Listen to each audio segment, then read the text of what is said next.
For the record, the defendant is present together with counsel, Ms. Taylor and Ms. Massoff.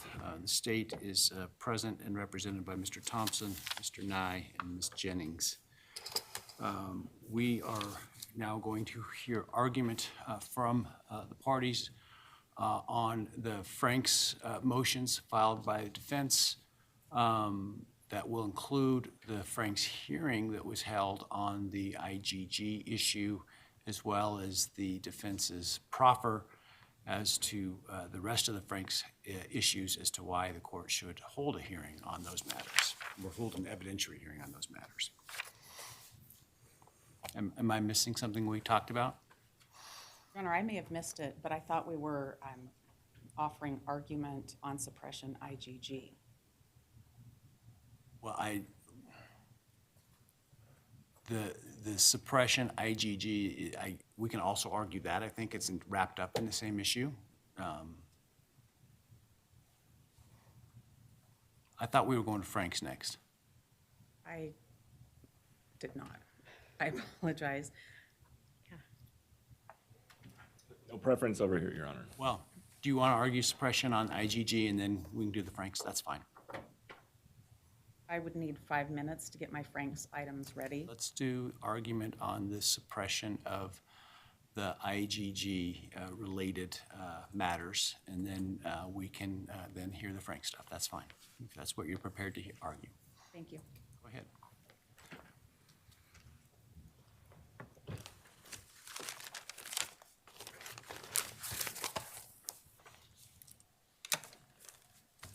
Your Honor, our position is that the court should suppress the IGG identification and everything that flows from that. This is supported by Fourth Amendment of the United States Constitution, due process, Article 1, Section 17 of the Idaho Constitution. Your Honor, there was no warrant for several phases of the search that led to the IGG work, investigative genetic genealogy. And we think every single one of those stages, a warrant was required, none was given, and so this must be suppressed. Your Honor, I'd like to identify the 3 stages, and they are when Idaho State Police Forensics Lab, through Moscow Police Department, moved a DNA sample to Othram Laboratories to develop a profile to run through genetic genealogy investigations. There was no warrant for that search for a SNP profile that could be used to attempt to identify somebody. The next stage would be when that was transferred to the FBI for their forensic investigative genetic genealogy work to try to identify somebody. No warrant was in place for that work either. Finally, there was a trash pull in Pennsylvania, and there was no warrant for that trash pull either. All 3 of those stages of this case, there should have been a warrant and there wasn't, and this must be suppressed. Your Honor, for the purposes of the Fourth Amendment protections and Article 1, Section 17 of the Idaho Constitution, we are looking to see if somebody has a privacy interest that society is ready to support. In this case, if society is not ready to support suppression of every bit of our DNA when the government does not have a warrant and searches it, there is no privacy right left. Do you have any cases that hold that? I do not have any cases that hold that, nor do I have any to the contrary that say that's not the case. Your Honor, this is a situation where this identification was done in complete secret behind closed doors, and it's been continued to be a secret. And that should raise red flags for Your Honor about privacy interests that are at stake.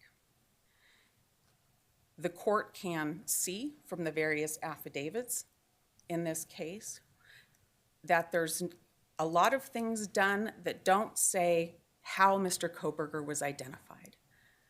And the reason for that is because nobody wanted to talk about what happened here with the genetic genealogy. That search was done by making a profile in Othram Lab that search did not lead anywhere. The FBI took over the search, and from there they did things that we have no idea what it is. That entire segment of this case is secret. We have been through several motions to compel to try to get information, and we've gotten very, very little information. The court should know that we learned today about policies and procedures of Othram that we have not been able to take a look at. Those have not been produced. In fact, we've been told they don't exist. We learned about investigative work that was done after Othram had done the work that they could do and before the FBI took over, that we learned about for the first time this week. Not through the motion to compel process. This was a giant secret. When we get to the FBI, we don't know who did the work. You heard that any of that information is redacted. We don't know who did the work. It's a giant secret. We know that by the time the FBI gets involved, the profile, the text file, that's a snip to use to try to identify somebody is more than twice as big when it gets to the FBI from Othram. We don't know how. We don't have any notes. We don't know who did any of the work. We don't have any lab protocols. We don't have any quality assurances. It's not reliable. You're not asserting that Mr. Kohberger's DNA sample was uploaded into any of those databases, that his was, like, for example, his own DNA was one that was matched from the crime scene. Not asking whether the crime scene DNA was uploaded, but whether he had, as a, for example, customer of one of these companies, uploaded his DNA. Well, Your Honor, I don't have the JED.com file. I don't have. You're not asserting that fact, correct? Your Honor, I'm not sure what the court is asking me. Well, it goes to whether or not your client has standing to complain about the searches of the databases, because as the state has posited, that wasn't his DNA that was searched. At best, it was his ancestors. Well, Your Honor, I am not sure why we're here if the state hasn't alleged that Bryan Kohberger's DNA was on the knife sheet. No, I'm not talking about the knife sheath DNA. I'm talking about what they tried to match it to. Your Honor, I would answer it this way. The way that those databases work is looking for shared DNA. Those databases don't churn out a name and say this is your suspect. I have a privacy interest against any of my relatives that might want to upload their DNA to one of those systems. I should be able to stop them from doing that because I share some DNA with them. That is certainly not what I'm saying. What I am saying, Your Honor, is if somebody takes your DNA and uploads it, I think you have a privacy interest in your own DNA.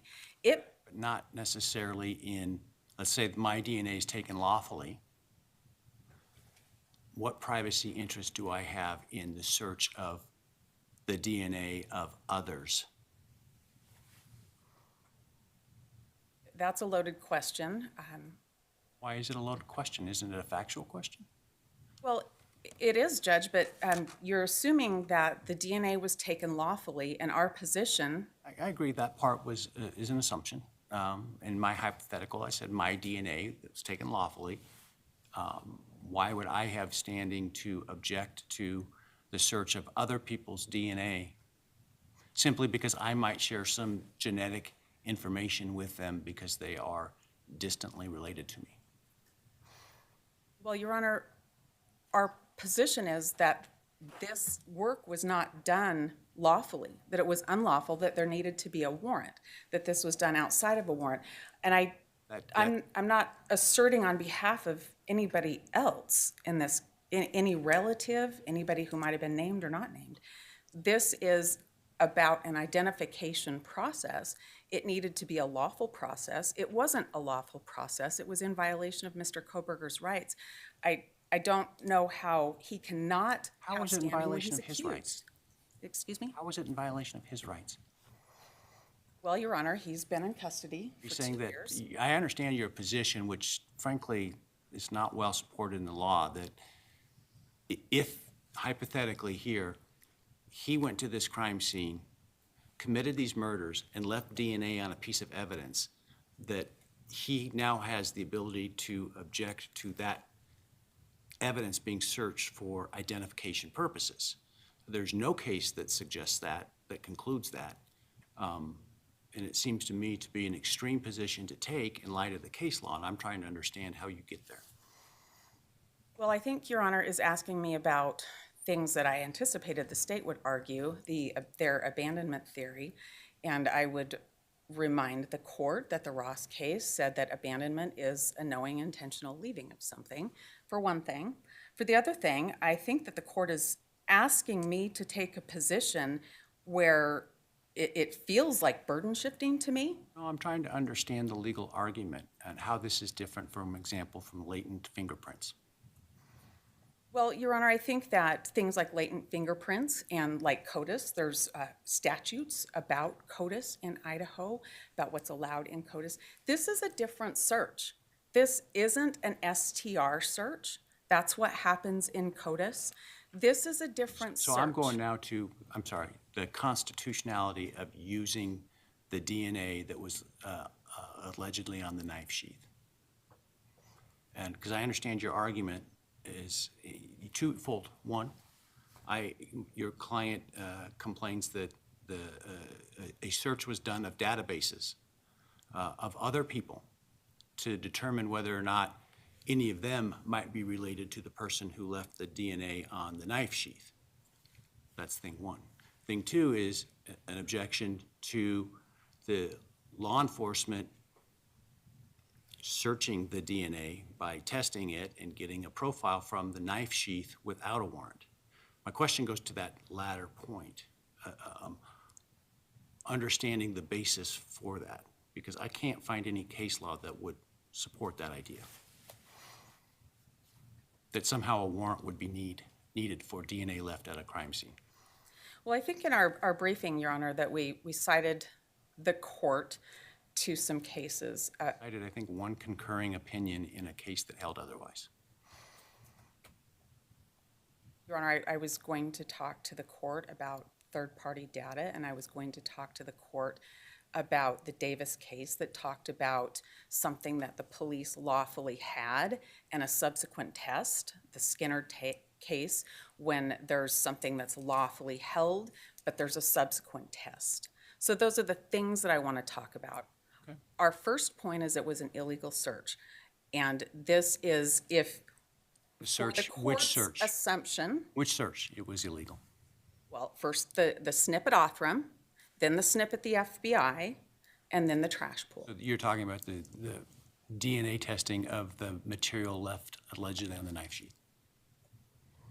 I'm talking about the Idaho State Police Forensics Lab taking a piece of evidence given to them by Moscow Police Department, collected at the scene, developing a STR profile, uploading it into CODIS, and I think that's the King case that says that's fine. I know Idaho has statutes on CODIS, uploading it there and producing nothing. There are no results there. I'm talking about the next set of moves that are super secret, that happen when there's a portion of the DNA taken and it's searched by Othram to create a snip. And then when that doesn't produce anything, the FBI says, okay, here we go. Let's search the snip ourselves. That's what I'm talking about. Those are the problems. As far as asserting family... Specific DNA tests done of the sample that goes from legitimate to illegitimate? Yes, Your Honor, I think the Davis case is on point. If the court's theory that this is a lawful piece of evidence taken from the crime scene, the sheath... Not my theory. I'm just trying to understand your position in light of the case law and in light of the state's arguments. I'm trying to find where the gristle is in this. I'm adopting the court's hypothesis for this purpose, that the knife sheath was taken. I'm adopting it only for that purpose, and I'm relying on the Davis case that says subsequent searches need a warrant. And remind me, Davis was the cell phone? No, Davis was not the cell phone. Davis was blood, a sample with blood. The cell phone case is Give me the Carpenter. cite to that. I'm sorry? Can you give me the cite to the Davis I case? can. Give me 2 seconds. 2 seconds and glasses.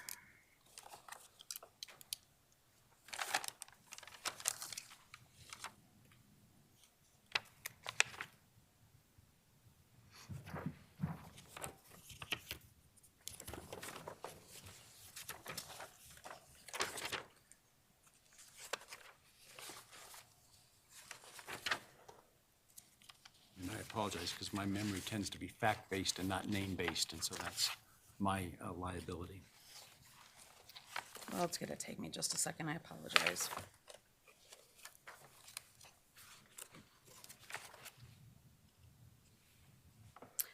I apologize. I wrote the name down, but not the site in my notes, but I know it's cited in our briefing. I can't remember what page.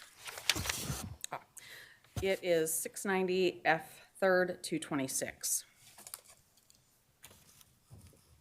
Okay.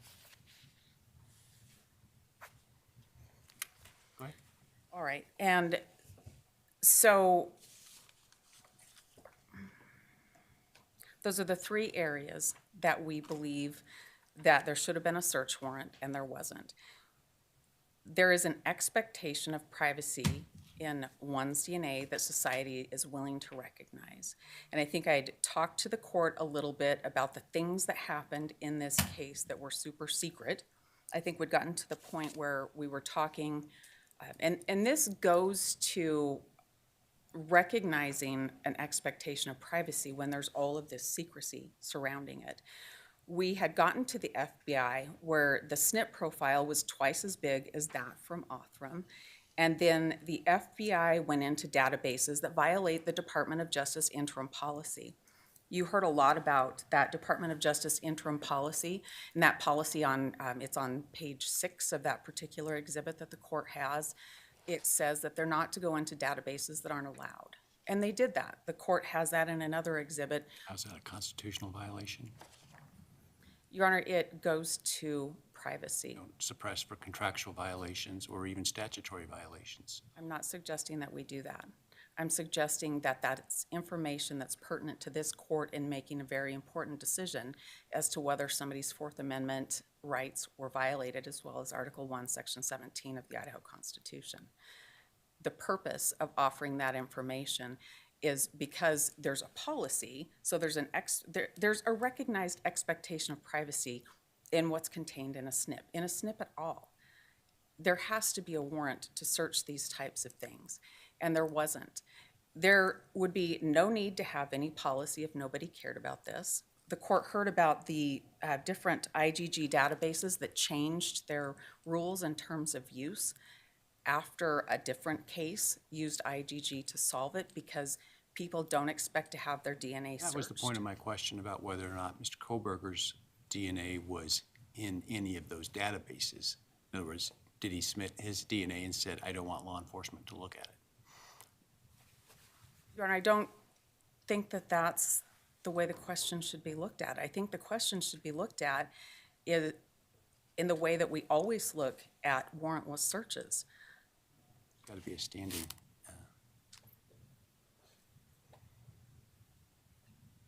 Your Honor, we're here because the state has alleged that a single piece of evidence ties Mr. Kohberger to this case. They've alleged that there's a knife sheath that has DNA that they allege matches Bryan Kohberger. He's now been incarcerated for 2 years, facing capital murder.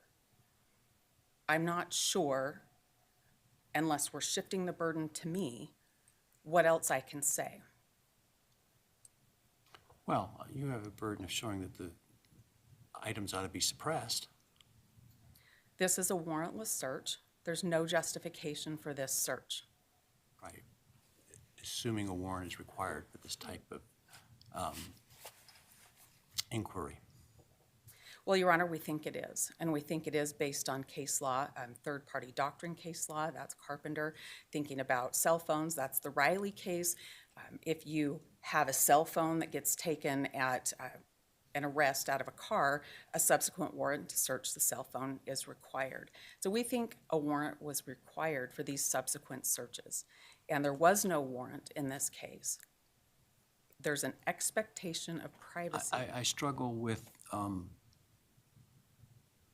well, I struggle, to be frank, and where you're going to have to try to convince me, I guess, is I struggle with the idea that DNA left at a crime scene, that there's any expectation of privacy by someone who leaves DNA at a crime scene, that DNA can't be, as you say, searched without a warrant to establish identity. Well, Your Honor, I don't think any of us can go out of our houses without leaving DNA all over the place. Not go to a crime scene. The question of how something gets somewhere, that's the subject of the trial. I think the Carpenter case is really instructive for the court here, and that case was about, it was about third party with cell towers. And there was a concurring opinion in that case. I think that's instructive. We leave DNA everywhere. If you carry a cell phone and it uses the towers, there can be a trail of where you Fingerprints went. everywhere? I'm sorry? Don't we leave fingerprints everywhere?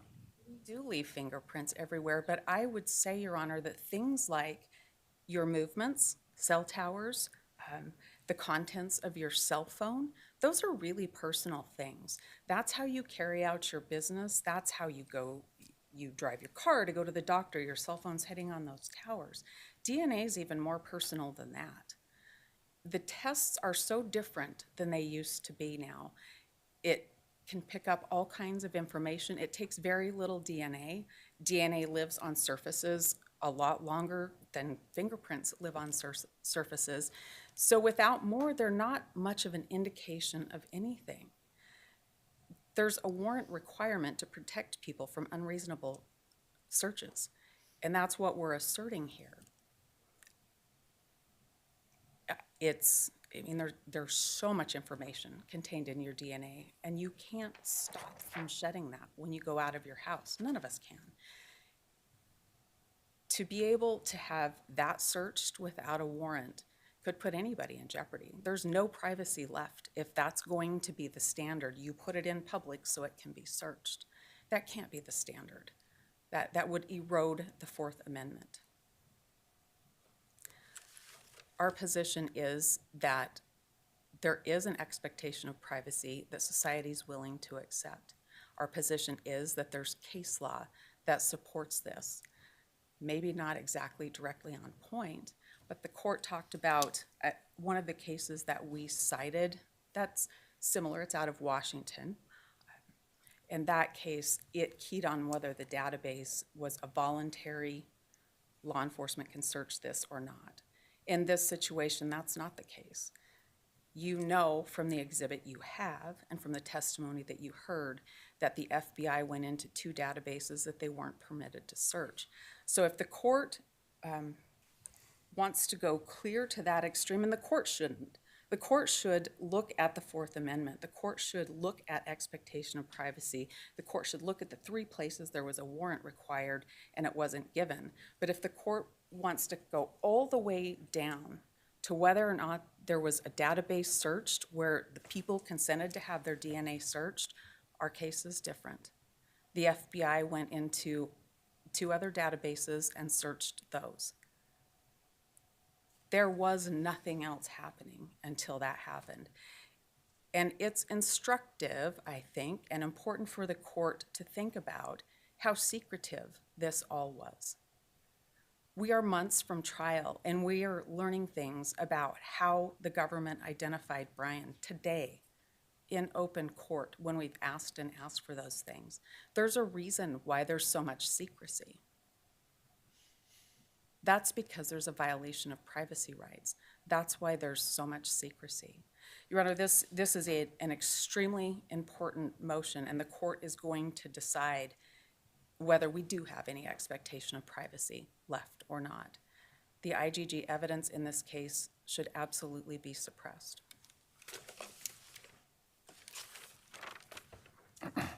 I suspect the state's going to raise an issue that you may need to respond to, but I'll let you respond to that if they do raise that issue. I'll be prepared, Your Honor. Thank you.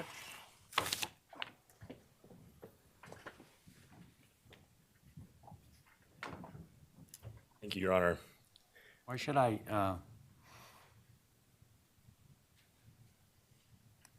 permit evidence obtained potentially by searching databases that by its own policies, law enforcement said they wouldn't search? So a couple points on that. First, even assuming that that's all correct and that they violated the terms Seems to be the evidence. the terms of service, Your Honor, don't affect the Fourth Amendment. The terms of service, and certainly Mr. Kohberger does not have standing to raise a violation of the terms of service. And even if he did, the remedy for the terms of service is not a violation of the Fourth Amendment. As we argued in our brief, the individuals, and as came out in testimony today, the individuals who are utilizing these databases, and we're talking about millions of them, are willingly sharing their information with each other, with millions of other But people. isn't there a subset that says, but I don't want these people to look at it? In some of the data, The FBI, as I understand the evidence, then says, okay, we agree, we won't search those ones. so I'll address that part, but on the database piece, the issue is that no one sharing this information with millions of other people could have a reasonable expectation of privacy. The test for that isn't, do they have a reasonable expectation of privacy against law enforcement? It's against the public writ large. So for example, we cited in our brief 3 different cases where Idaho's appellate courts have found people have given up a reasonable expectation of privacy in information that was shared with a single company. And it was shared with that company just so they could get the service from that company. Here, we're talking about people sharing it not just with the company, but with millions of other people, because sharing it is the purpose of providing it to the database. So regardless of what the FBI did or didn't do in terms of violating the terms of service, no one has a reasonable expectation. Is it different if they share it with the company and it's obtained by lawful process from that company versus going in the back window and taking it? No, Your Honor, because right now what we're asking is not reasonableness of the search. Right now what we're asking is there even a reasonable expectation of privacy? And so the fact that no one has a reasonable expectation of privacy in those databases means that even if the FBI violated those terms of service, no one has a Fourth Amendment right to complain, and certainly Mr. Kohberger doesn't. He has not asserted factually or through evidence that he was a customer to one of these databases. And maybe that changes the case if he were, but he's not. He's not even claiming that. He's not even asserting it. Now, I do want to address the second part of the court's question about the FBI has indicated that they wouldn't do this. I believe that's a reference to the policy we've been discussing, the interim policy by the DOJ. I certainly do not speak for the Department of Justice. I do not work for the FBI. I'm speaking for the state of Idaho, but I can read a document, and if you look at the policy in footnote 1, it clearly says, this interim policy does not impose any legal limitations on otherwise lawful investigative or prosecutorial activities or techniques utilized by the Department of Justice, or limit the prerogatives, choices, or decisions available to or made by the department in its discretion. In other words, their first problem is they're relying on a policy at all. The U.S. Supreme Court has said policies do not equal Fourth Amendment violations. Their second problem is it's a circular argument. The policy doesn't say you cannot do any of these things. It's saying best case scenario, you're not going to do these things. Well, if you were interpreting this as a matter of contract, wouldn't you have a problem in the sense that on the one hand it says don't do this, and on the other hand you've got a more general sort of catch-all that says, but we're not really meaning anything we say? No, I don't think there's a problem interpreting that at all. I think the problem is they are putting way too much weight on this policy as if it's somehow the law. And it's not. It's indicating, and we heard testimony today about best practices and what those mean. This is indicating best practices, but very clearly stating we are not limiting the Department of Justice to have to follow what's in this document as long as it's not limited by the law. And they're trying to use a violation of this policy or an alleged violation of this policy to say that they violated the law. It's circular reasoning. But despite all of that, the U.S. Supreme Court has said a policy violation isn't sufficient. Even the Department of Justice, as powerful as they are, they don't get to rewrite the Fourth Amendment by changing this policy. Now, I do want to address, the defense is they're trying to pick and choose what they believe the searches are throughout this chain, and what they're leaving out repeatedly is where this DNA started. Where did the chain start? Well, it started at a quadruple homicide, at a crime scene. There is no case law anywhere that the state could find, and the defense has not cited any to suggest that there is a reasonable expectation of privacy in DNA found at a crime scene. And I want to talk about the Davis case, Your Honor, because it actually cuts against the defense. Davis is the case where it was a very unique set of facts. There was an investigation into a shooting. An officer went to the hospital, and when he went into the victim's room, he saw a bag of clothing. He seized that clothing under the plain view exception to the warrant requirement. So the clothing wasn't abandoned. This was an exception to the warrant requirement. Later on, this individual who was a victim now becomes a suspect, and they have this DNA and they test it. And the Fourth Circuit said, no, you can't do that. You can't take it because he's a victim and then later use it against him as a suspect. That is nothing at all like what we have here. And in fact, if this court looks at the district court opinion that was affirmed by the Fourth Circuit, it expressly states nothing about this holding is indicating that the government needs to get a search warrant for crime scene DNA. That does not support their position.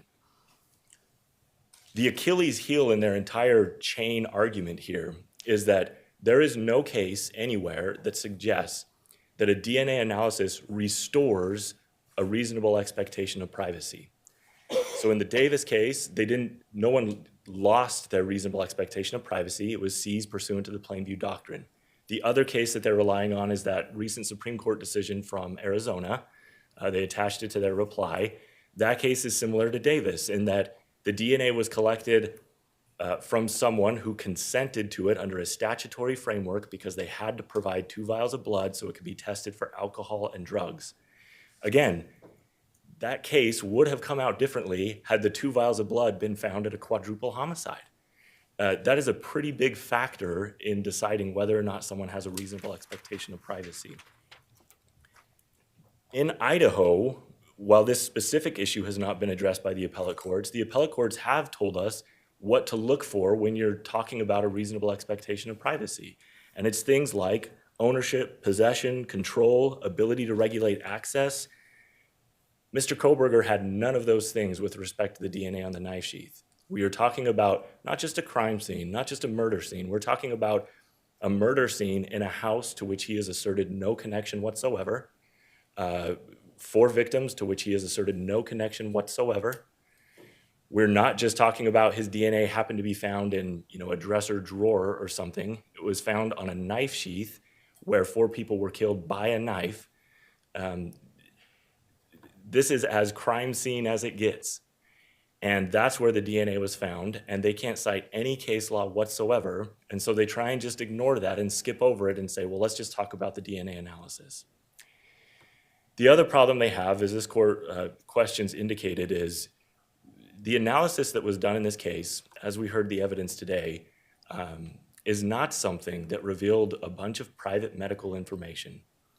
In fact, the defense's own expert, who is engaged in the same kinds of conduct as Othram in terms of developing these SNP profiles, said he had successfully developed hundreds of SNP profiles and never once learned medical information about any of those individuals. He testified that he has never even heard of a forensic investigative genetic genealogy case that was solved using medical information.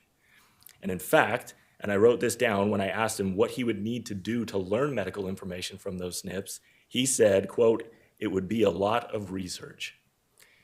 So the defense is positing this question of, they're saying the court needs to ask itself, what could law enforcement do with the DNA? And then decide whether or not there was a violation of the Fourth Amendment. But that's not what the U.S. Supreme Court says. In Maryland v. King, they were very clear when it comes to DNA, because the defense there was asserting the same argument. We have DNA can reveal a bunch of private medical information, and the U.S. Supreme Court said, quote, even if non-coding alleles could provide some information, they are not in fact tested for that end. So the question under the Fourth Amendment is not what could law enforcement possibly do with this? The question is, what did they do? And in this case, there is no evidence whatsoever that they did anything to find out medical information about Mr. Kohberger. It was all related to ancestry and identity. And as the US Supreme Court said in King, there is no greater privacy interest in DNA than in fingerprints so long as law enforcement is limiting its activities to identification. And that's what we have in this case, is identification. Now, the other problem that Mr. Kohberger has here is, in my view at least, he's been a little bit wishy-washy on the DNA on the knife sheath itself. You don't get to claim Fourth Amendment standing and then just say, well, that may be my DNA, but I have no idea how it got there. Again, the Idaho Court of Appeals has held in a couple different cases that if someone, for example, in one of the cases denied the existence of a bag that had been thrown out of the window, and the court said, well, you can't have a reasonable expectation of privacy in a bag that you deny exists. This is a very similar thing. We have a defendant who is trying to get the best of both worlds. He's trying to say, well, it's not my DNA and the state can't prove that, but he's also trying to say that he has Fourth Amendment standing. And that is not how the Fourth Amendment works. Your Honor, I also wanted to respond to an argument that was made in the reply brief since I didn't get a chance to do it in the briefing. And this has to do with the trash pull in Pennsylvania. And I'll just start by saying that the defense has offered no evidence whatsoever that would take the trash pull in this case outside of the Idaho Supreme Court's decisions in Donato and Paluzzi. Paluzzi is very recent, came out in the middle of the briefing, in fact, and rejected the exact arguments that are being pressed by the defense here. Obviously, this court is bound by that reasoning.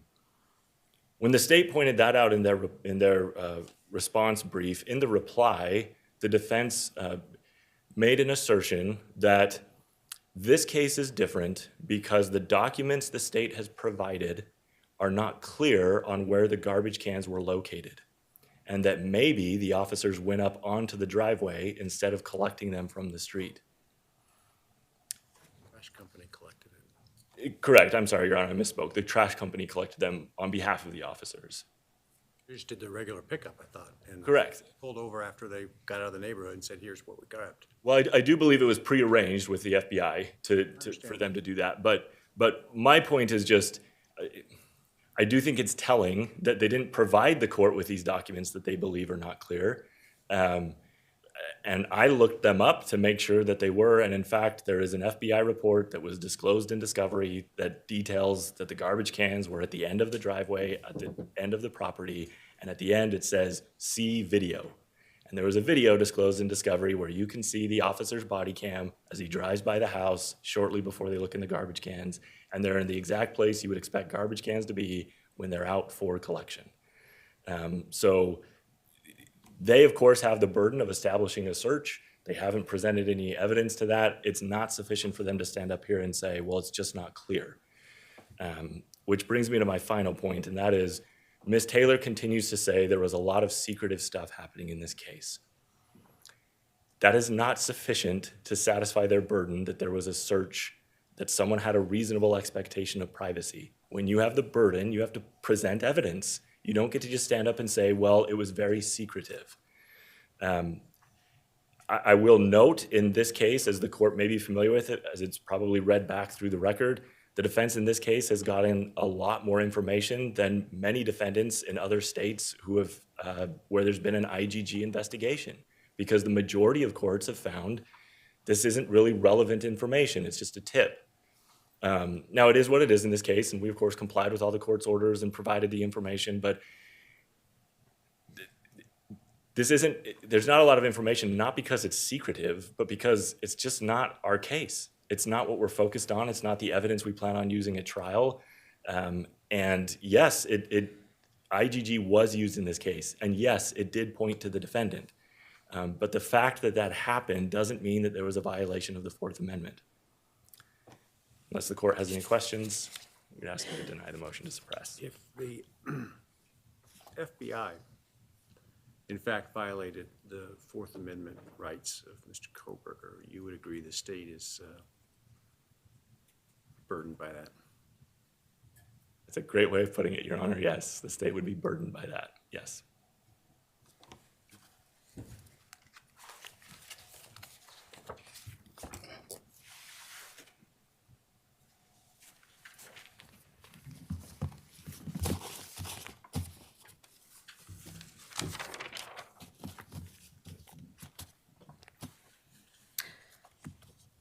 I'll start backwards.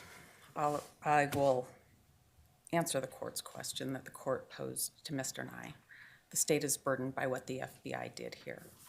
Every action the FBI took in here, all of the secret actions that they took, show you that there is an expectation of privacy that society is willing to accept.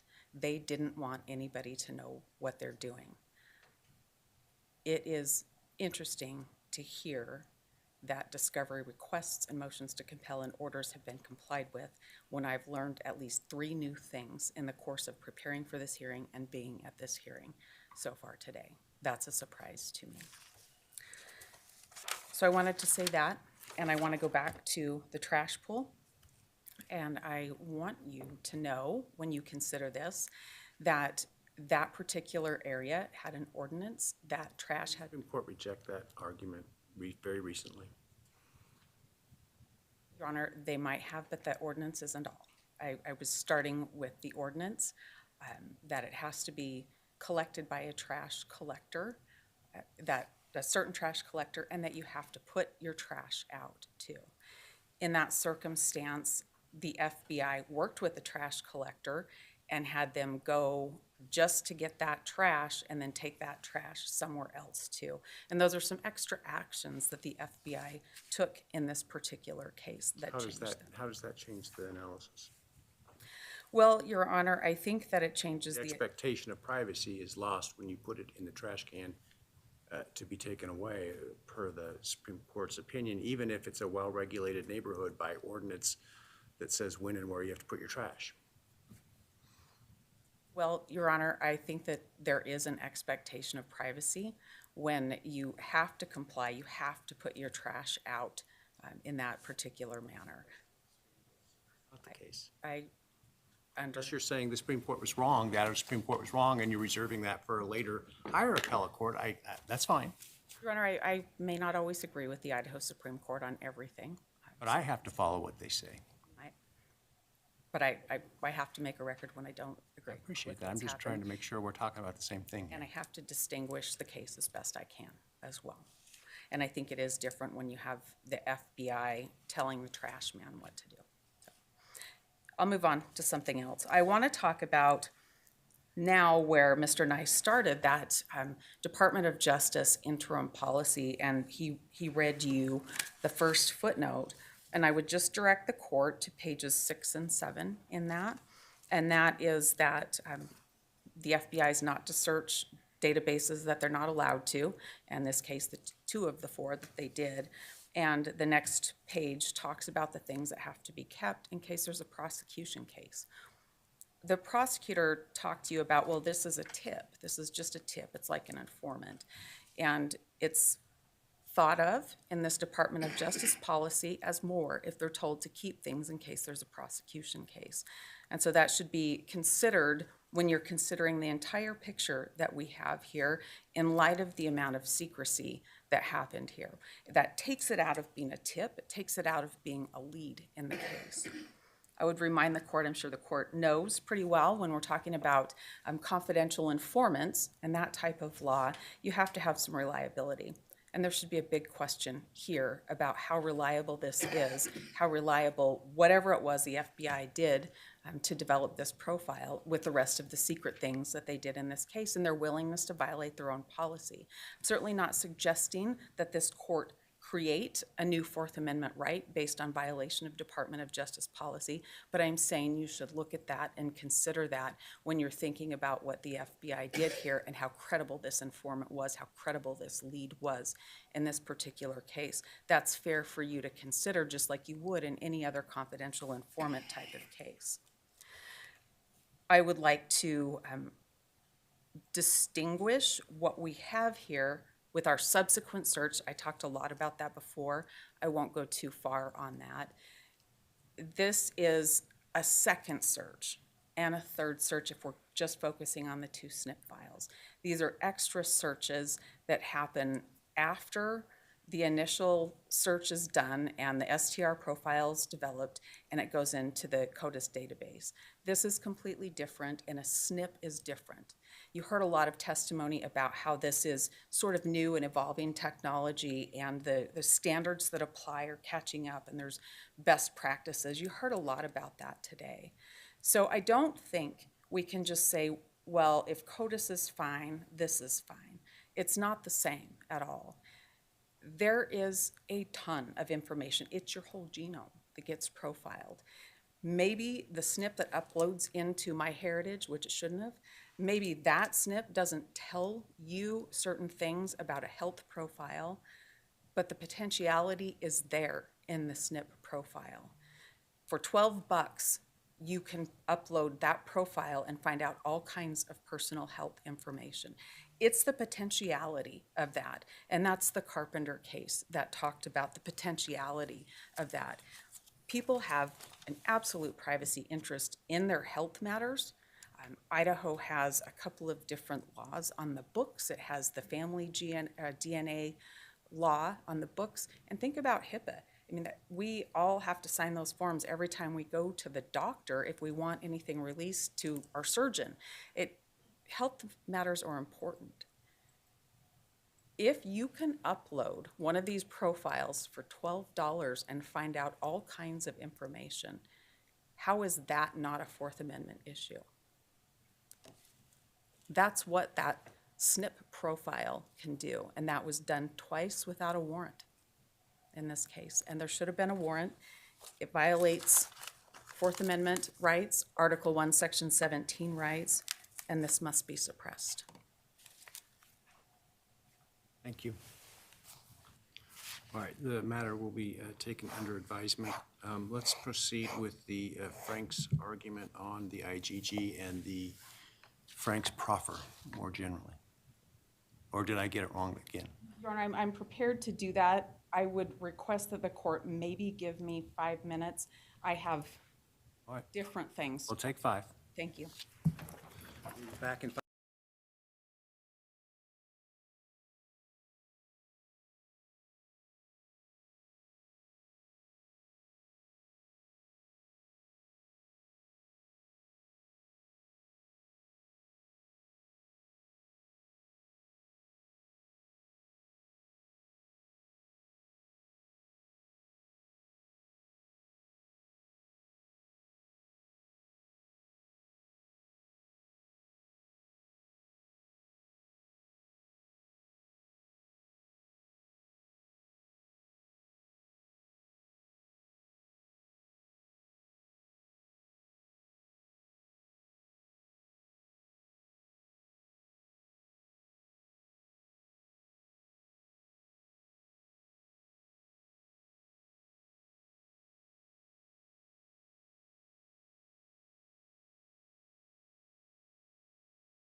let's take up Frank's.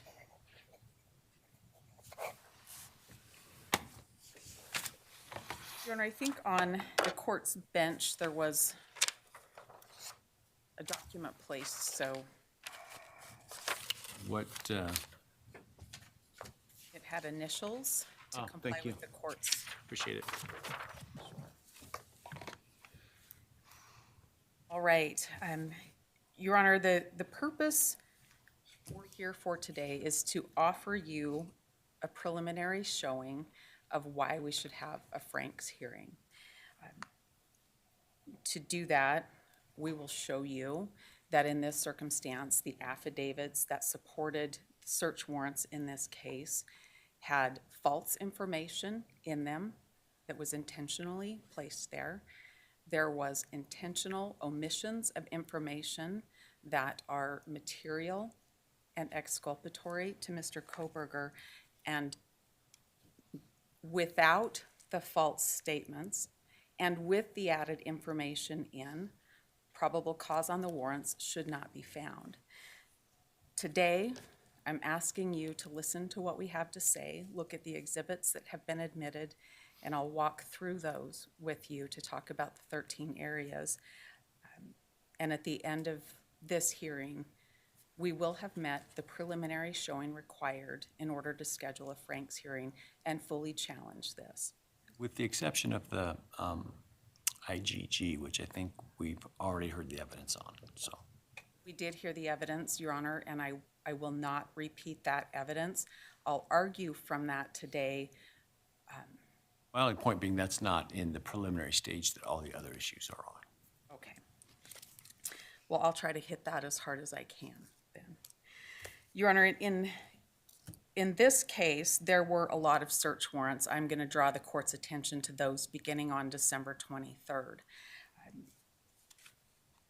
That day is important because it was just a few days prior to that for the first time ever, Bryan Kohberger's name came up in the course of this investigation. Your Honor wouldn't know that by reading the affidavits for probable cause. Nobody would know that. That's because that information is omitted from the affidavit. That information is something that you heard about this morning in testimony, that but for the FBI's work going into databases they shouldn't have been going into, violating their own policy, keeping no records, and doing this all behind the scenes in secret, that's the only way a name was produced. Prior to that time, the lead detective in the case had not heard the name Bryan Kohberger. He had not crossed their radar. That's nowhere in the affidavit, and that's important because that's intentionally withheld from the affidavit because of the work the FBI did, because the FBI went behind the scenes and did things that they shouldn't have been doing, because they searched databases that they shouldn't have been doing. We don't know what else they did wrong because everything else is a secret. We don't know what else they did wrong because there's no record kept. There's no process kept. We can't rebuild the process that they did to identify Mr. Kohberger. We can't do any of that because they kept no records, produced no records, and did this all behind closed doors, and it was withheld from the magistrate. Had the judge heard about that, signing probable cause, that would have been really important to understand. We don't know this name. We heard it for the first time now, and we only know it because we violated our own policy to find that. That may have given the judge caution. It may have made the judge wonder what else are they doing behind the scenes. But that was withheld from the judge. That judge never got to know that. Let's talk about what the judge did get to know with that in mind, and that's a really important backdrop. These affidavits are a group effort.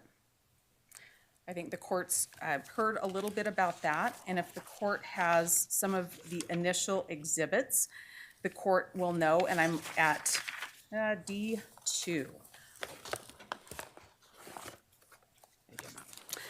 The court will know that this was a group effort. The FBI, the same FBI that went behind and violated their own policy to try to identify somebody. They were co-located with Moscow Police Department and working on these affidavits to present to the judge. The first warrant that gets anything related to Mr. Kohberger is, I refer to it as AT&T 1. It's on 12/23/22, and it's for 48 hours worth of records of Mr. Kohberger. And I want to go through that warrant with the court having in mind that the IGG was purposefully and intentionally withheld from the magistrate. And I want to talk about some of the other problems with that warrant.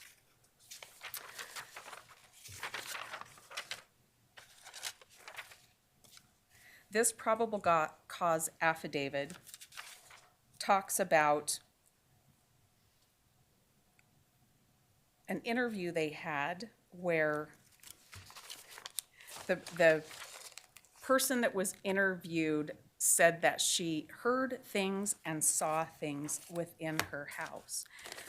But what is written in the probable cause affidavit is seriously lacking in detail. It's wrong and it's false in many places. The way the affidavit reads, it says, this person stated she went to sleep on the second floor. She was awoken at 4 by what she stated sounded like one of the victims playing with the dog, which was on the 3rd floor. A short time later, she thought she heard one of the victims say something. That caveat, she thought she heard, is a problem. That's not at all what was said. This person was interviewed shortly after 911 was called in the afternoon of November 13th, 2022. And she was sure, I'm at Defendant's Exhibit 8A, page 281, lines 4 through 10, when this witness was sure that she heard this particular victim go up the stairs, and then come running back down the stairs. That is not what's contained in this affidavit at all. That is repeated during this same interview a couple of different times at page 287. It's also repeated in a subsequent interview that same day. This is Defendant's Exhibit 8B. That's at page 313 and again at 320.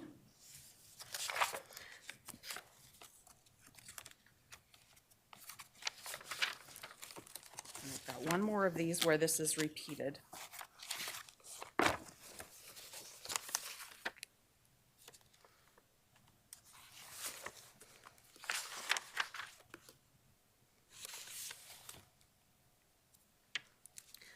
It's repeated again in D8C as well.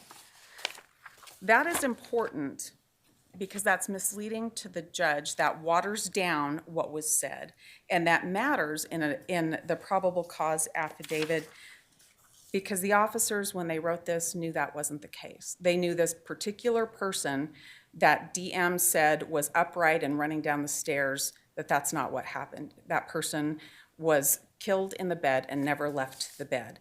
And so the officers water that down because they know that fact is wrong, but they don't tell the magistrate that.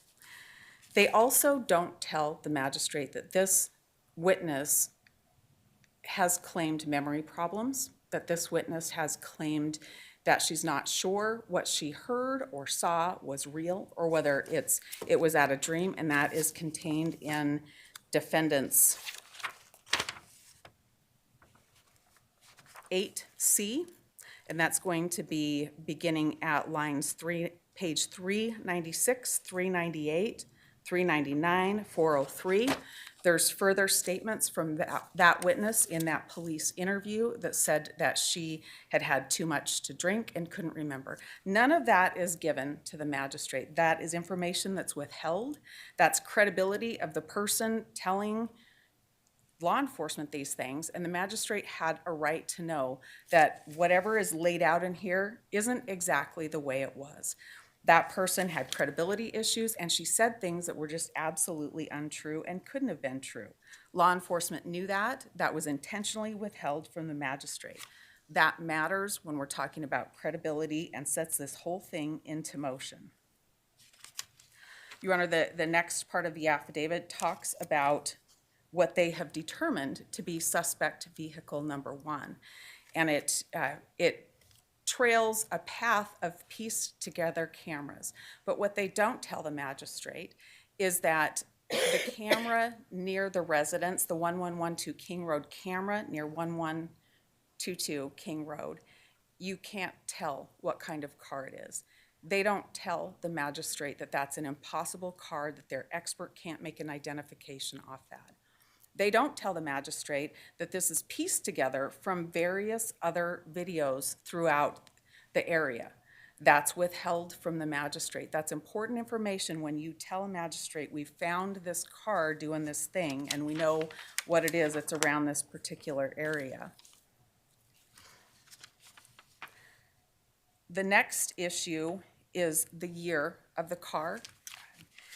Law enforcement works with the FBI to determine the year of the car, and the FBI provides some possibilities after numerous submissions to them, and the court knows this and can read about this. This is going to be in, I believe, D10. That's in D9. And finally, after several submissions, that's when the FBI IML says, I can make a car identification.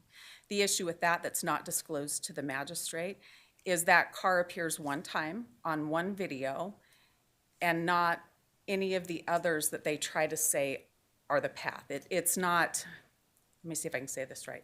It's not following a consistent trail where the one camera that can identify the car where it appears again. It appears one time, and then what law enforcement did was they took several videos from all over the area and said, well, it's the same car, and we have an identification. That's not all. The identification was most comfortably from that FBI agent to be a 2011 to 2013 Elantra, and that's what law enforcement relied on. The court has, it is D12, and it's the Be on the Lookout that was issued by Moscow Police Department, where they look for a 2011 to 13 Hyundai Elantra. And that's what they're looking for, and they don't tell the magistrate that's what they're looking for. They mislead the magistrate and let the magistrate believe that they have a clear view of this car making this loop, and that's just not what happened. It's pieced together, and it doesn't make a whole lot of sense. Law enforcement in their affidavits talked about this dog barking, and they key some time, and they say this is when something was happening inside this house. We can hear this dog barking, and they use the videotape to get a time off that, the surveillance tape from the neighborhood, the 1112 King. And so they've got this time, but they also have this video, this trail, that they've picked out a time that something probably happened here, and they don't tell the magistrate that this dog that's barking continues on long after the car they're interested in has left the area and then abruptly stops. Your Honor, the dog was found the next day inside the house in a bedroom with an open door, where the other bedrooms that contained people that died, their bedroom doors were open, and this dog had not tracked any blood around. The dog had no blood on it whatsoever, but it was just sitting in an open room a day later. The magistrate is not informed about that either.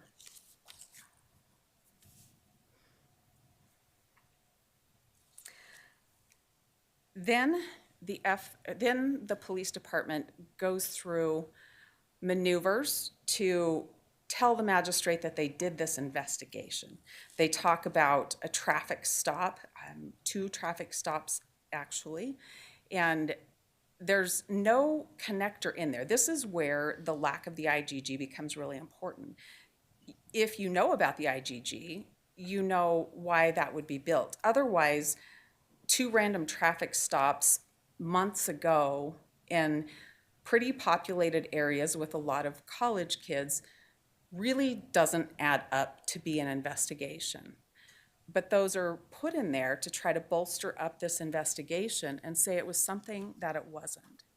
Probably the worst part of that is relying on, after the BOLO went out for 2011 to 13 Elantra, then WSU, Washington State University officers find cars. They find one that's registered to Bryan Kohberger, parked at the apartments he lived in, but it was a 2015 Elantra, and so they don't really do much with it. But this is placed, that is placed in the affidavit like it was an investigative fact, and it wasn't. It was on the 20th of December when the detective, the lead detective, got a hold of WSU police and found out about that and said, oh, hey, you called this in. He didn't know about that before, but there's no context around that. That's just stacked in there like it creates probable cause when it doesn't. You know that's the case when you look at a couple of our exhibits. One is prior testimony from that same detective. And if you look at the messaging between the detective and the WSU police officer about the timing of that. So it's based on this false investigation trail, and it's based on statements that are completely out of context from somebody that they interviewed that are incorrect statements when you take the totality of the circumstances together, and statements that this person disclaimed a couple of days later because she wasn't sure what she remembered was real, and give that to the judge. If you add in the missing piece of IGG and what happened with that, and as a judge, you know you've got law enforcement willing to violate their own policy, and you know that you're not being told the full story about what a witness is saying, and you're being led down this path to say there's a real investigation when there wasn't a real investigation, you don't find probable cause on that. If I find that the IGG was not unconstitutionally obtained, doesn't it just add to the probable cause? No. If it were to have been disclosed, it would have simply created more basis to suspect Kohberger. Your Honor, if it had been disclosed, think about how that would read. We used a process to make an identification. This is a new technology. This is called investigative genetic genealogy, and we identified somebody. We did not keep any of our documentation because even though Department of Justice policy says we need to, we decided not to. Even though it says we can't go into certain databases, we really wanted to figure out who this was, so we just ignored that policy altogether. I don't know how a judge could find that credible. You don't even know how that happened. There is a great big question mark about how that happened. To Your Honor's point, you should find it unconstitutional. If you don't find it unconstitutional, it's a separate analysis. I appreciated being able to talk to the witness about that today, but it's a completely separate analysis. You're looking at integrity. You're looking at what a court can rely on to sign off on an affidavit or a search warrant. If an affidavit is presented to a judge and you know that the rules don't matter, that terms of use of a database don't matter, and that you're going to hide what you do, and that doesn't matter either, there's not a lot to rely on. If law enforcement came to the magistrate and said, we want to go search this house over here, and they said, we really think there's going to be evidence of a crime in there because we've got this confidential informant, and this confidential informant has provided a lead, but we need to tell you that we don't have real reason to trust this confidential informant because they won't tell us how they know that, They gave us a picture, but they won't tell us where they got it from or when they got it or what means they used. They threw away their camera, they threw away all the metadata. They won't tell us anything about that. And by the way, the confidential informant maybe has some integrity issues. A judge is not going to sign off on that. And then if you say, but to support that, I built this false look at a whole investigation here. I'm going to tell you these other things that I know that I had no idea about before my confidential informant was here. And these things don't add up anyway. There is not, in my view, a judge that's going to find probable cause because somebody got stopped by law enforcement. I think it was a seatbelt ticket months before. The purpose of the submission of that was simply to identify the car that he drove and the fact it didn't have a license plate on the front. It wasn't to suggest it's otherwise connected to the homicide, except to say this is a car of interest, and the defendant was found driving it. Well, let's talk about that license plate for a second, though, because that's not something you can see from the videos. And that was testimony you heard today. You can't see that from the video that the cops relied on here. So that bit about the license plate, that's something a little bit extra that happened after we have this IGG stuff. That wasn't known before. There was no video collected from WSU before. There was no communication with the officers at WSU before.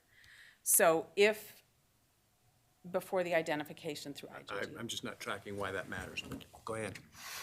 It matters because this wasn't a real investigation.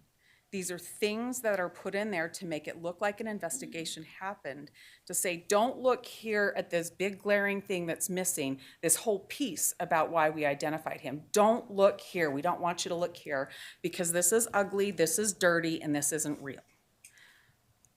That's precisely why those things are placed in that PC affidavit like that. So based on that, the first warrant gets issued. It doesn't end there. This warrant is not good. There's too much missing information, false information, and information withheld from the magistrate here. But then the warrants just rely on one another. There are other things to add into later warrants as well. And so I want to go through some of those other things with you.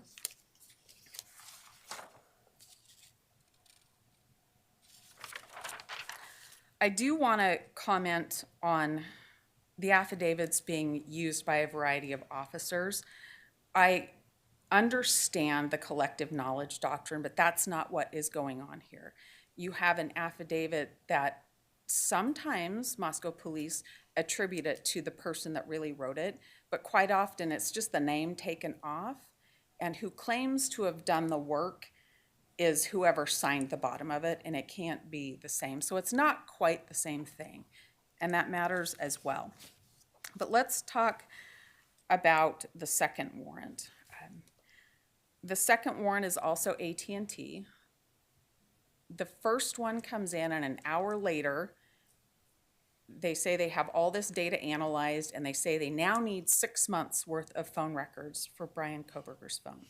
They do acknowledge that his phone wasn't contained within the geofence when they looked at the geofence. But this second warrant is important, and we're going to talk about minutes difference of time.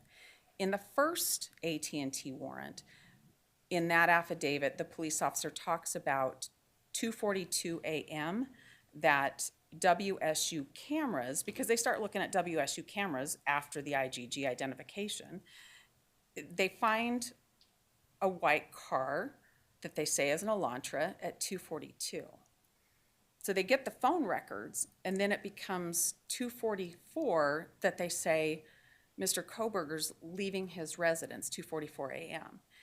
And the place near Bishop Boulevard where one could turn to go to Moscow at 2:42 is inconsistent with 2:44, but they don't correct that. They don't correct that. They don't say that vehicle at 2:42 cannot have been the right white Elantra running around that night, because we now know it was at 2:44 a.m. They want to keep that in there because they want the car positioned like it's going to be going to Moscow. And that is really important with the misleading of the magistrate. When you look at 1A, that's the map we looked at earlier today, where there's the whole loop around, but there's a blue line as if pointing the car towards Moscow, and that's not what happened. They then report the phone stops reporting to the network at 2:47 a.m., and that's not right. We submitted their cell experts report that say the phone stops reporting at 2:54 a.m. We submitted 2 affidavits to you from our experts who have worked with the call detail records, and that's just not right. Don't get caught up in thinking 7 minutes don't matter here. We're talking about ground that can be covered in a vehicle in a short time. We're talking about 2 towns that are fairly close together. And so the way a car points when they go off a network matters a whole lot in this circumstance. That's not corrected in any of the affidavits. That's the part that's really exculpatory to Mr. Kohberger, is what direction, when the phone stops reporting to the network, what direction is the car traveling? And you can know that based on the cell towers, the handoffs from tower to tower as it tracks where a phone's going. The FBI knows how to do this. They chose not to do this. They chose to take a time 7 minutes before it really stopped reporting, and they chose to make a map that showed a direction that that phone wasn't traveling in to create a false narrative for the magistrate to rely on to find probable cause.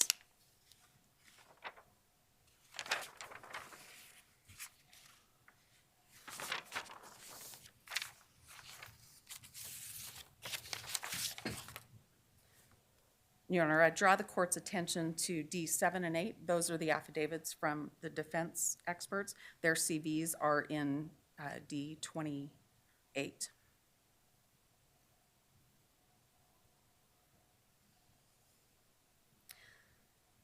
Once the second AT&T warrant comes, then you end up with warrants for Mr. Kohberger's arrest.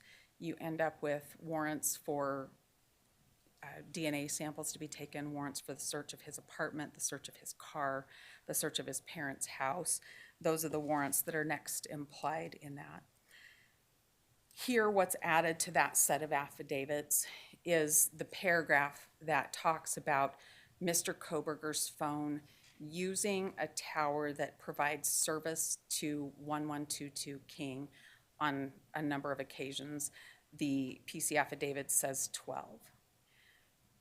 Your Honor needs to take a look at, I believe it is D1B and C. That's an email from Nicholas Balance, and he's talking to the detective in Moscow about the dates that he says this thing happens. And then he puts those dates in his cast draft report and in his cast final report, and they don't match up. There are different dates on those, different times on those. But the really big deal about that is that it's misleading when you say the cell tower that also services this particular location. Moscow has, I think, 2 cell towers that service the town. Those cover places that one shops, places that one eats, places that one gets gas in Moscow. From the records, you can see handoffs, and so you know where a vehicle is going. You can know whether it's stationary or not. You can know whether it's parked, looking at a particular place or not. Based on those records, we also provided the records just so the court would know there's a volume of records. I don't expect the court to decipher those records. But based on those records, they absolutely knew that Mr. Kohberger wasn't around that residence, wasn't parked near the residence, didn't stop and have his phone in a stationary position at that residence. They absolutely knew that that's not what was happening, but they put it in there to make a connection that didn't exist. They put it in there so that the judge would think that this was the right person, and they shouldn't have done that. They knew that was incorrect. They also changed that quite a bit, performed a drive testing, and so there were other bits of data that kept coming in so that they would know that was untrue. Now, for a magistrate to be relying, remember, on somebody who's a witness, somebody who's been interviewed 4 or 5 times, and continually says something that's absolutely impossible, has memory problems, and the judge never knows that, and we'll keep the IGG identification off to the side, but then you have this false narrative that looks like stalking, that looks like following, and it's not true. That is extremely damaging. It's very misleading. It's an outright lie to the magistrate. When you omit that kind of information, when you take that context out, you might as well say stalking, because that's what you're trying to say, and you know that's not true. This court can rely on our proffer in D1B and in the cast draft report and in the cast final report, because those dates change. The court can rely on the evidence that will be produced at a hearing from defense experts that will talk about the handoffs, the patterns of handoffs, and how misleading that paragraph was to the magistrate. The real story is exculpatory to Mr. Kohberger. He was not stationary around that house. He was never at that house. He did go to Moscow. He did drive around, but he wasn't over there. And the phone records absolutely show that.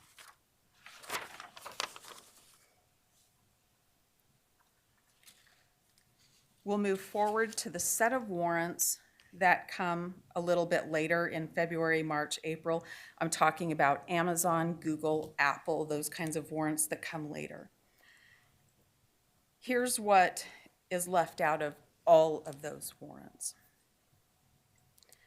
The fact that Mr. Kohberger gets arrested, his apartment gets searched, his car gets searched, his car gets searched again, and his car gets searched again, and there's absolutely no connection between him and anybody from 1122 King.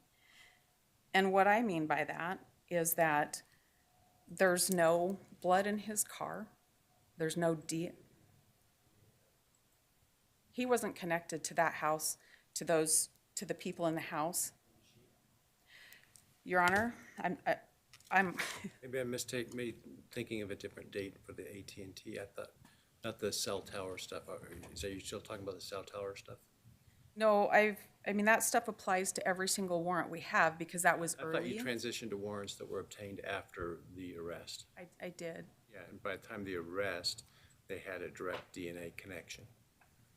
Your Honor, what I'm talking about, Some other evidence that the defense can claim in cross-examination or their own case is exculpatory, but isn't the DNA connection in and of itself probable cause to support any of it from there? Your Honor, the DNA I'm talking about is the lack of DNA in Mr. Kohberger's car and the lack of DNA in his apartment, the lack of connection to the individuals. What is that?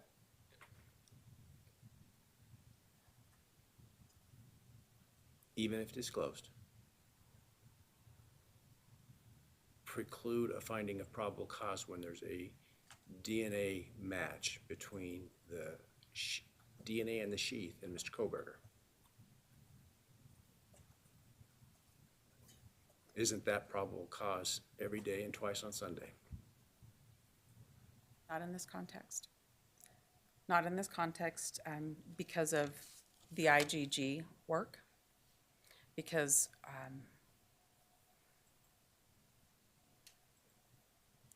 I mean, that's the ultimate question that will be before a jury.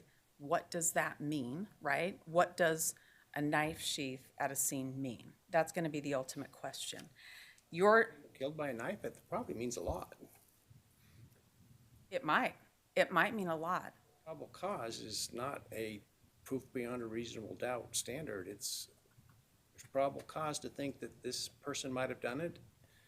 And I'm not sure how that direct DNA connection to a sheath found on or near one of the victims doesn't close the book on anything on probable cause after that.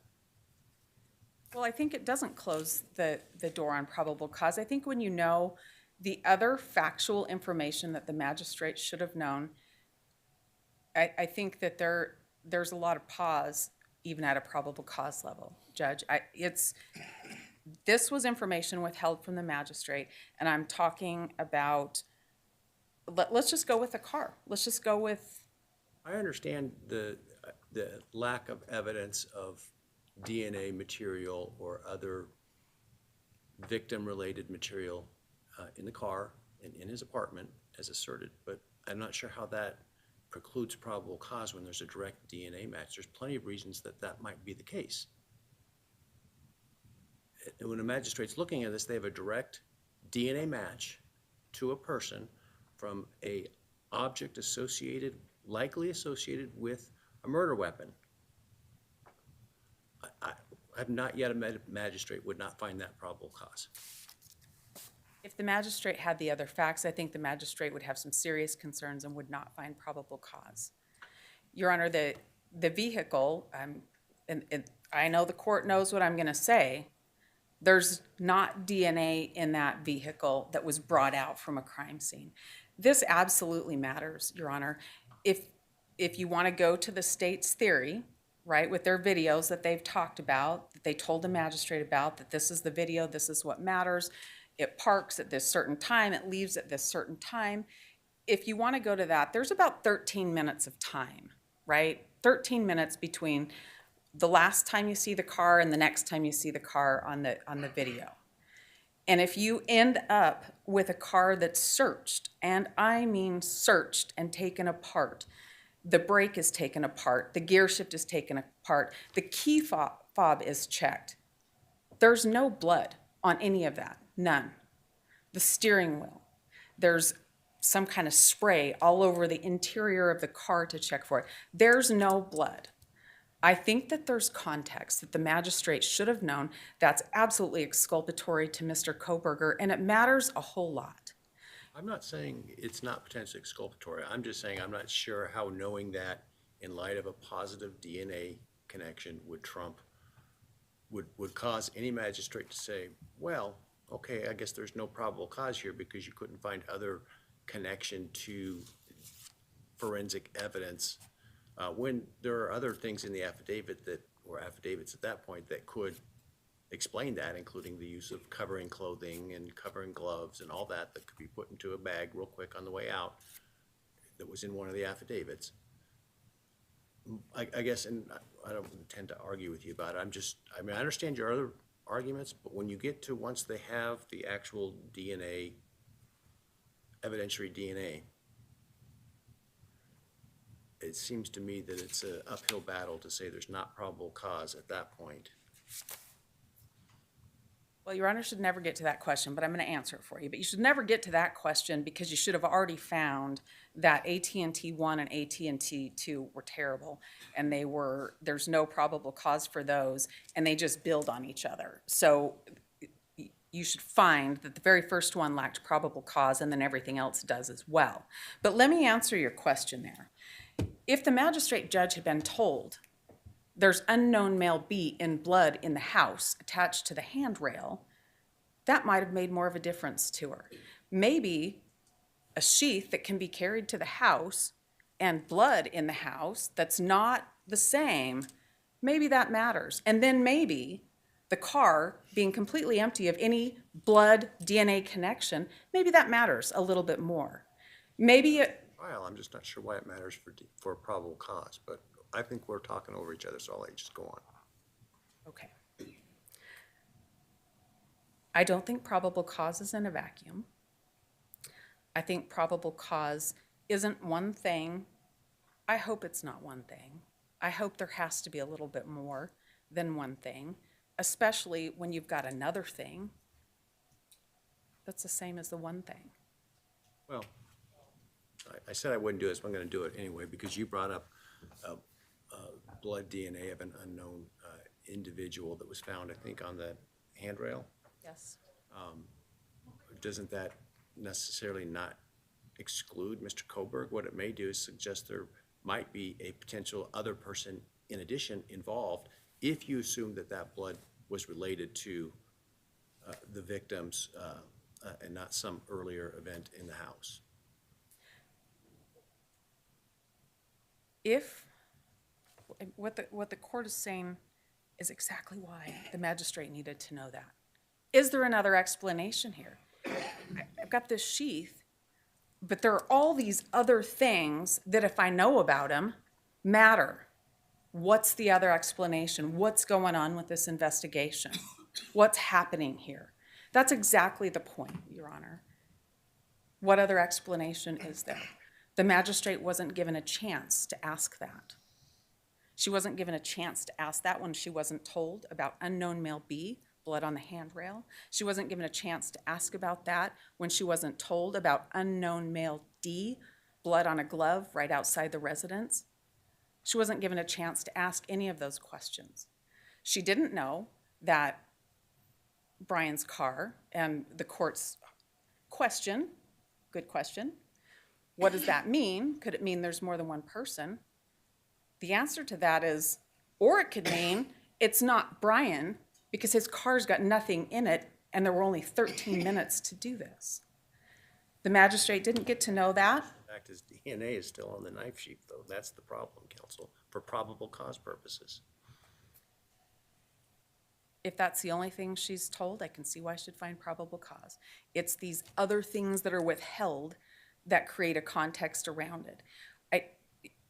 I think the purpose of Frank's is to ask this very question, and this is a question. What do we want to do with our criminal justice system?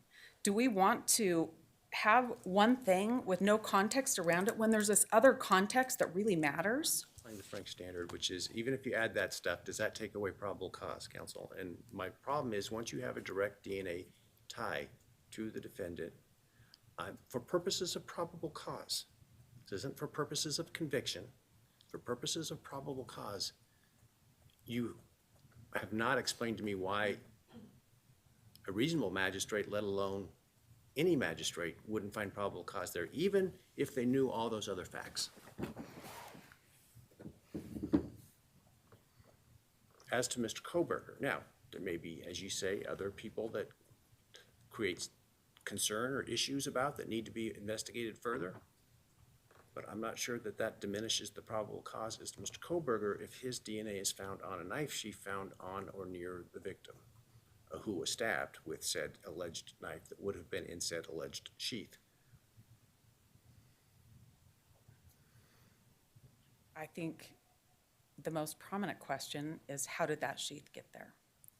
And I think when you ask that question, I think you can have DNA on an object at a scene when you know about all of these other things and you don't find probable cause, because there are more questions than there are answers, and all of a sudden this one thing doesn't look as big. It doesn't look as everything pointing to it when you have the context around it. The magistrate didn't have to have every detail of the case, but knowing how many attempts to find a DNA connection there were, and it didn't exist in Bryan's car, in Bryan's apartment, that there's no other DNA in there other than an unknown male B that we know of for sure, an unknown male D outside. There is a lot of context there, and all of a sudden this one thing, the question of how is that there, is the question that the magistrate should have had. And then we come to all of the other things that we've talked about. We've come to what we relied on. One of the witnesses saying things that absolutely couldn't be true. one of the things that the witness who said these things that couldn't be true also admitted she didn't really know anything, you can't rely on that anymore, so you take that out. You know the identification to this sheath that maybe seems like it would be really good. You don't really even know how that happened, and you don't know how it got there. This isn't like DNA in blood on the wall from Mr. Kohberger. That's not there. That doesn't exist in this scene. You're talking about an item that the question of how should be, especially when you know about the other male DNA in the house, and especially when you know about the lack of DNA connections.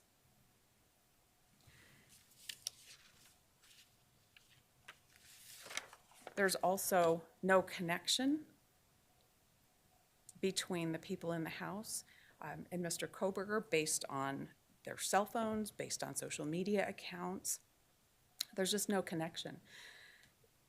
The magistrate wasn't aware of all of those factors when she was being asked to decide on probable cause. I don't think criminal justice means one piece of evidence out of the context of everything else is all you need. Context matters a whole lot. Well, you're not suggesting the magistrate was told that there was DNA evidence found in Mr. Kohberger's car or in his apartment. The lack of inclusion also can be viewed as the implied of, they're obviously not telling me they found this when they would have if they did. I'm not 100% sure I followed. I'm not sure. Are you asking me why I think that's important as far as the Frank's purposes? Well, for Frank's purposes, you are implying, I think necessarily, that the police intentionally didn't tell the magistrate that they didn't find the lack of evidence in other places, the apartment, the car, et cetera, right? Yes, that's right. They didn't tell the magistrate that there was evidence. This is a omission.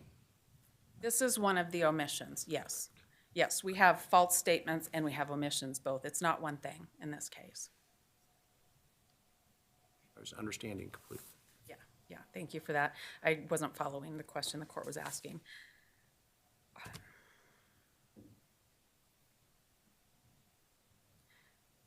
think the other thing, I think I covered all on my proffer, Your Honor. Thank you. Sorry.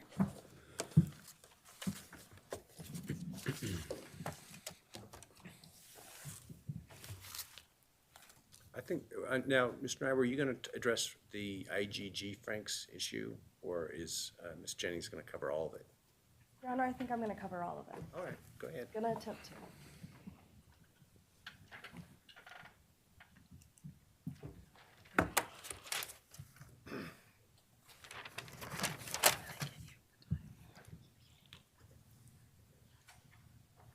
Good afternoon, Your Honor. As you're well aware, you have to make two separate inquiries for each of the claims that Ms. Taylor has brought before you.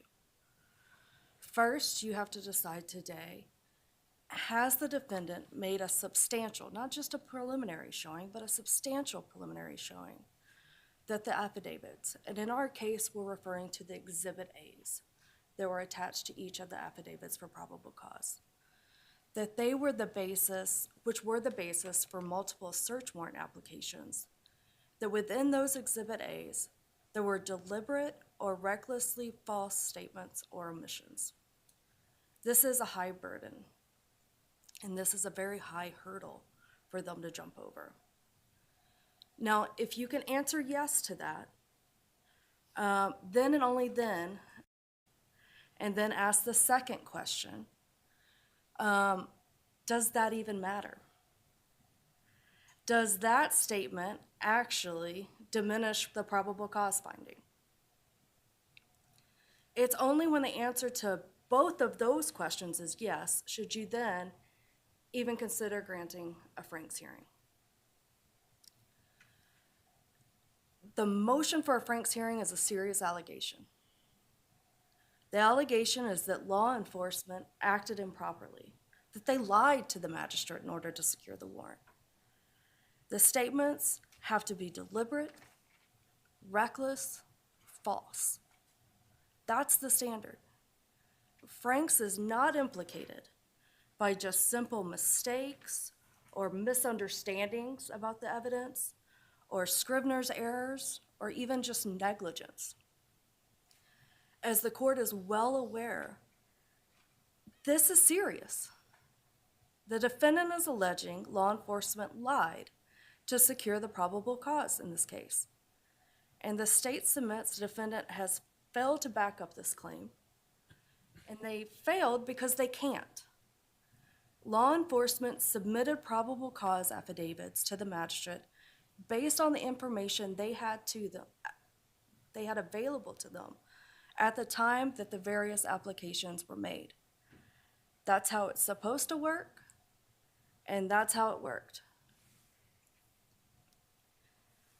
The defendant has alleged 13 separate areas where they say there's a Franks violation. I'm going to go through those so that I make sure that I get through each of them in the same order that defendant addressed them in their motion and as the state addressed them in our response. And that starts with this idea of attacking Exhibit A. As the court knows, in Latah County, it's our practice, we submit an affidavit for probable cause. As I said, attached to that affidavit is what we call an Exhibit A. That Exhibit A is law enforcement officers' statements, laying out all the various facts known to them related to probable cause in order to support the issuance of a search warrant. In this case, Exhibit A, by the time we get to where we're challenging, was about 20 pages of facts for the magistrate to review. Essentially, the same Exhibit A was relied upon for the application of multiple warrants. This was a massive investigation. You heard testimony earlier today from Detective Payne. Multiple officers were involved in this investigation from multiple agencies. And they were doing briefings. For weeks at a time, they received 2 briefings a day with all the lead investigators in the same room receiving the same information. This information was then put into this Exhibit A for the basis of a probable cause affidavit for search warrants.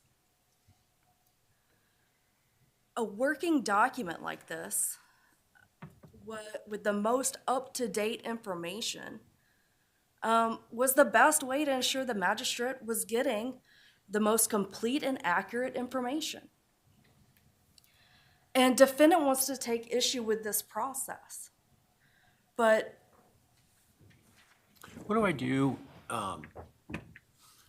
if the affidavit is attached to Detective A's submission, as Detective A's affidavit, right? And there's for purposes. there's an issue there. But that's not what happened. There's an issue there. But that's not what happened. I don't think that any officer can submit a statement that they know is going to go in front of a magistrate and do so recklessly. And if they do so, then I agree that the court should take issue with that.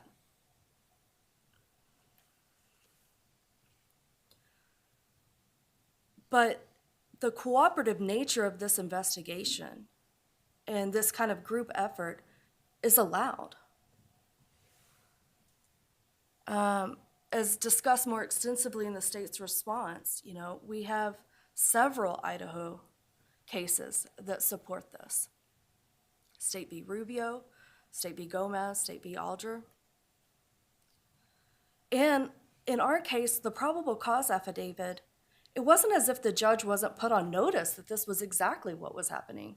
The judge was put on notice. Each affidavit explicitly told the magistrate blank officer, depending on who was applying for it, quote, is being assisted by members of the Idaho State Police and agents of the Federal Bureau of Investigations. Throughout the document, it makes references. I consulted with FBI Vehicle Specialist S.A. Imel.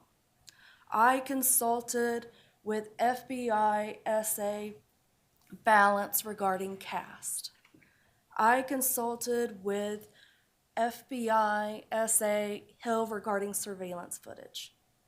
It's very clear what the sources of the information were coming from. It could absolutely be reasonably inferred where the information was coming from. The magistrate was not at all misled regarding the sources of all the information.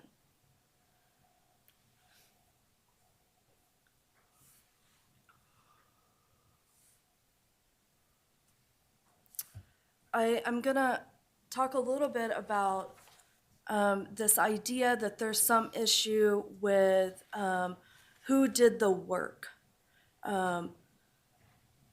in reference to Google. They claim that the CSLI work alleges Kohberger around the King Road residence. And this same claim is in Exhibit A signed by Detective Blaker. Well, this is inaccurate. The officer signing the affidavit did not claim to do the cast work. Did you mean AT&T? Yes. They didn't claim to have gotten those records and put them in to their program to determine the approximate locations of the phone. That was done by Special Agent Balance. And the affidavit makes that clear. And defendant ignores the entire paragraph within Exhibit A that makes that clear. Quote, I consulted with an FBI special agent that's a certified member of CAST. This paragraph goes on to explain what CAST is, what CAST does, the experience that's involved, SA Balance's own experience. And then the law enforcement officer then states, from information provided by CAST, I was able to determine estimated locations for the 8458 phone. That's not claiming to have done the CSLI work, but instead is just a reflection. The work was done by Balance, investigators reviewed that, and then made some determinations of the approximate locations for that 8458 phone. And we're gonna get into this in a little bit down because this comes up again. All about the cell phone. And we're just gonna take we have two different opinions about what those records show. We have an expert who tells us, and that's what was relayed in the probable cause affidavit. And those opinions haven't changed. We differ on a few factual issues. I believe there are 3 towers that provide service to the Moscow area. Defendant is cool. Here's my concern with you telling me that at this stage of things. Where in the record is that currently? Apart from anything you may have submitted after they filed their Frank's motion. What specifically? That there are 3 towers.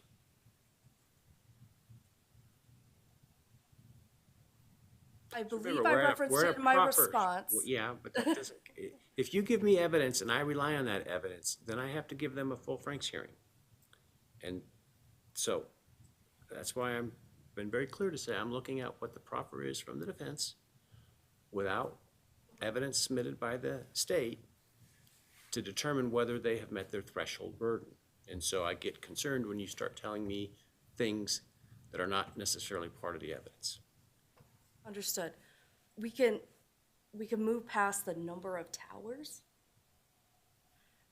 Here's what is in evidence, though, and based off of the PC affidavit, is that the phone was in the area for the tower that provides service to the 1122 residents. Still maintain that's true.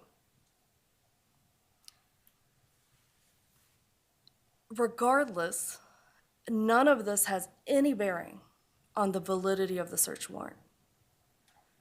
Their argument is merely a clarification about which member did what work. And that doesn't matter to the ultimate determination for probable cause. Defendant then makes some allegations regarding an eyewitness statements related to DM. There's kind of two buckets of attacks here. The first bucket is that the defendant claims the magistrate was never informed that DM told law enforcement she, when shown a picture, didn't recognize the defendant. Well, it's clear from reading the probable cause affidavit that she's not going to recognize the defendant. What relevance was the statements of DM that were included in the affidavit as to probable cause? I cited those in my response throughout. What were they? Okay. I can tell you generally, consistently, she gave the same set of facts. I understand the things that she said. Why was it important the magistrate know those things? In other words, are they going to who the ID of the perpetrator is? Are they going to establish a timeline of when the alleged, or when the murders took place? Both. Okay, so it's part ID as well? I think that it goes to giving a general description of the person that she saw in the residence around the time that corroborates when we know these crimes occurred. Yes, a general description is material and relevant. And that general description, which is what was provided in the PC affidavit, was consistent throughout all of her interviews. She described seeing someone wearing all black, a mask with only a portion of their face showing and visible. This person was male, white. She heard a voice that was not something that she recognized. The person was a slim, skinny, lean build. And the person was taller than she is around 5'8". That's what's important. It was that general description. And that general description did not change. Is it also important to establish the timeline? It is. It's important to establish the timeline to know when that the timeline matched the vehicle surveillance of when a suspect vehicle is coming into the area of 11:22 and then leaves, as well as text communications of her relaying what she's observing during the same time period.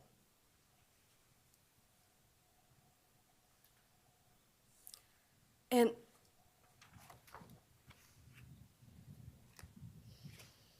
even if the state's wrong, that somehow there was some exculpatory relevance to some of her statements not being included in the probable cause affidavit, you can take all of it out and the magistrate would still have probable cause.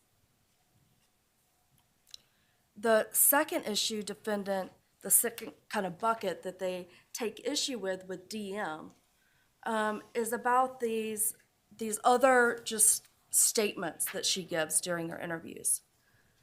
The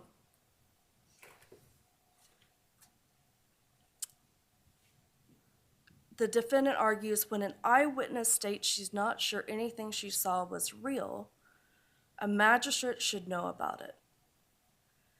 Well, the simple answer is investigators knew what she saw was real, and we know it wasn't a dream. because they found the evidence discovered the next morning. Those statements didn't need to be included in the PC affidavit because they weren't exculpatory. They didn't support this idea that this didn't really happen, that somehow we got it wrong.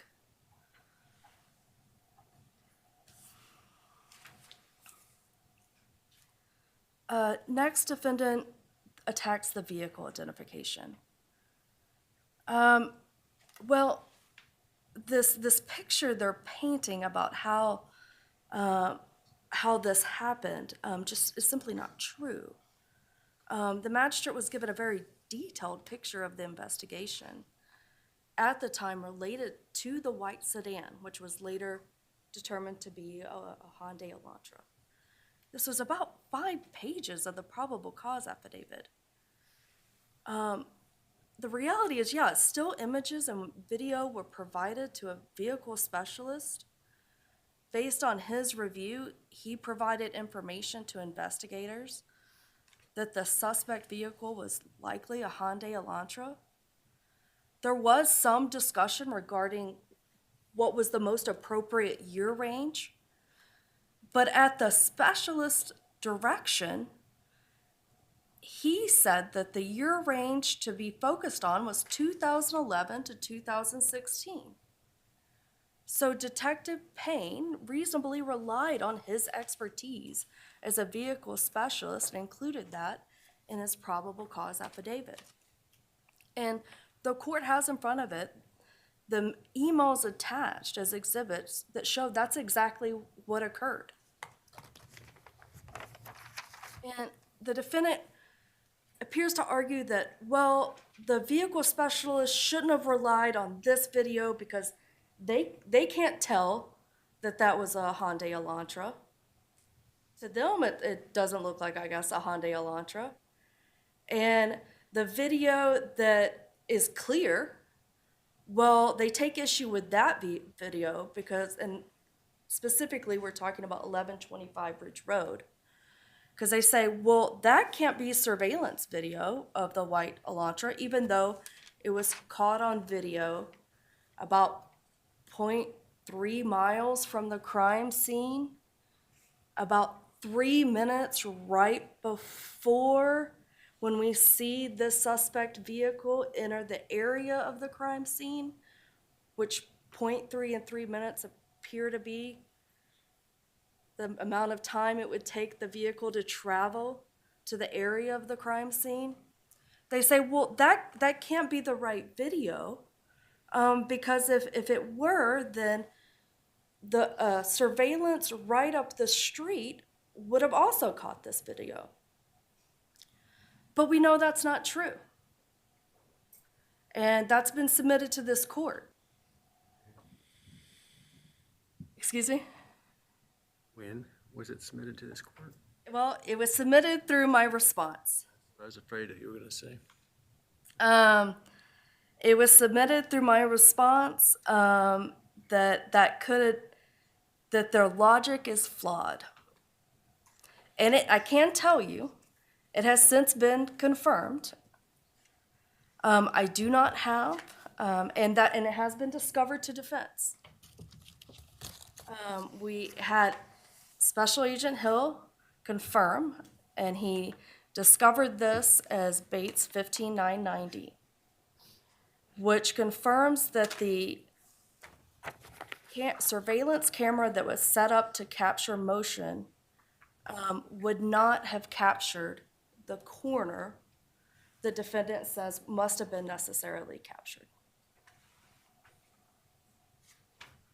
Again, it doesn't matter. At the end of the day, the defendant's speculation about the route of travel and their differing opinion on it isn't the basis for a Franks hearing. There's no legal basis for second-guessing a vehicle specialist's opinion, and they haven't made a substantial or a sufficient proffer for you to do that. Next, the briefing addresses the IGG issue. And Is it possible to tell from the affidavit what shots and what cameras were relied upon to make the identification? I know that well, I don't know that you needed to. I don't know that all of that information had to be included. That wasn't my question. My question is whether the affidavit describes the specific shots and cameras relied upon to make the identification. No. It discusses that several surveillance videos were reviewed, that images were turned over to a vehicle specialist, and then that specialist made a determination. But no, we didn't walk through describing each and every still image or video to the magistrate. No, nor did we need to.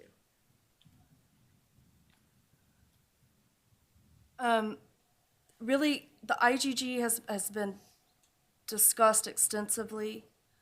I think the only real Frank's issue is, should the IGG process, the fact that it was not included in the PC, is that the basis for a Frank's hearing?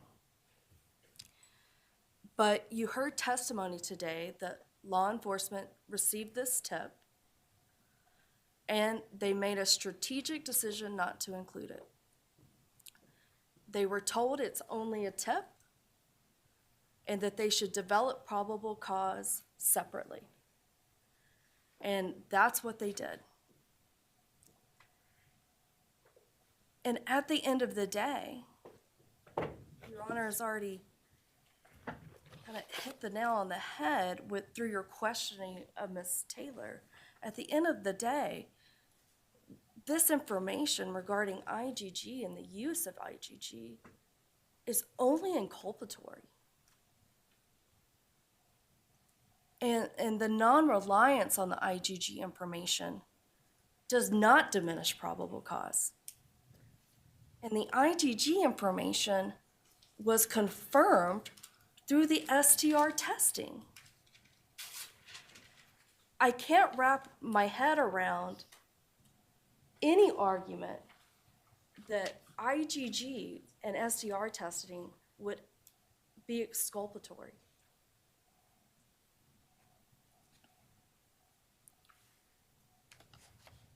Defendant makes kind of hay about the dog barking. And that I guess the magistrate should have been informed that a dog barked for 25 to 30 minutes. And this is just a reach for me. I'm still unclear how this is exculpatory. And again, this fact just does not diminish. Take out all information related to the dog. It doesn't diminish probable cause. Circling back to the cell phones, at the end of the day, this is the proffer is their opinion of the evidence. That's not the basis for a Frank's hearing. We're relying on our expert's opinion. They disagree. And that is a dispute that should be had, and it should be had at trial. And I suspect it will. But it doesn't give you the basis to grant a Frank's hearing. Defendant next, the next area is the footprint. There was a footprint found outside of DM's bedroom. They claim that the inclusion of this was misleading. But again, there's nothing misleading about the statement. The statement says during the process of the crime scene, the investigators found a latent shoe print. It was located during the second processing.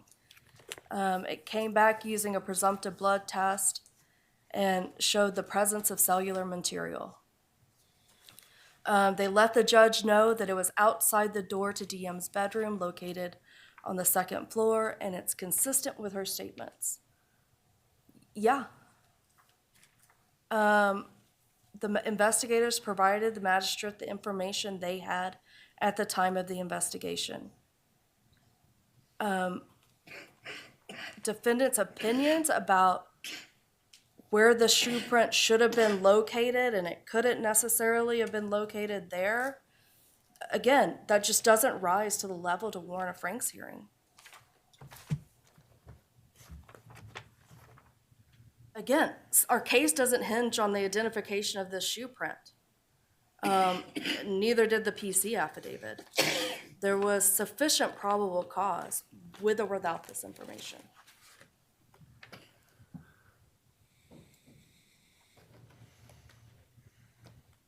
I'm going to address grand jury subpoenas. They didn't discuss it today, but it's addressed in their motion. Yes, before you get to that, can you address the allegation that the cell phone data was, I guess,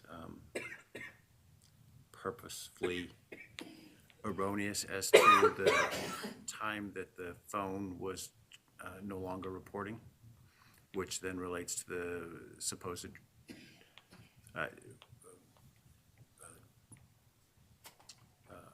position of travel? Right. Well, I don't know that I completely wrap my head around the defendant's logic in this. I have to, so help me out. Well, I still don't I understand. understand her statement and her argument. I'm trying to understand your response. I guess what was reported was the information known at the time that the probable cause affidavit was given. By There's- Detective Payne? Or by the Correct, with cast member? information that he was given from. This goes to my first question about imputed erroneous statements. So I understand the allegation in that regard, not necessarily to be that Detective Payne knew the statement was wrong, because I'm not sure there's evidence of that. But did the cast specialist know that there was a misinterpretation or an erroneous report? I don't think that you have before you a sufficient proffer that proves that the cast specialist submitted false information. Apparently, there's a difference in the handoffs of 7 minutes. At the end of the day, okay. No, I don't think it's incredibly material. Is it material if you look at it in terms of where the phone was in that 7 minutes? Well, it's material. Going a direction different than what your affidavit says it was going, isn't that material? The direction of travel, like, yes, I would say it was if it was found outside of Pullman. It was not. It was reporting to a tower in Pullman. This assumption assumes that cars can't change direction of travel. We're assuming that then the same cell phone, which was then turned off, isn't then also tied to the evidence where we do have information to believe a white sedan tied to Mr. Kohberger is then found on surveillance. We're not talking about 7 minutes. We're talking about 7 minutes at 2:50 in the morning, which is about an hour, approximately a little over an hour before the crimes occurred.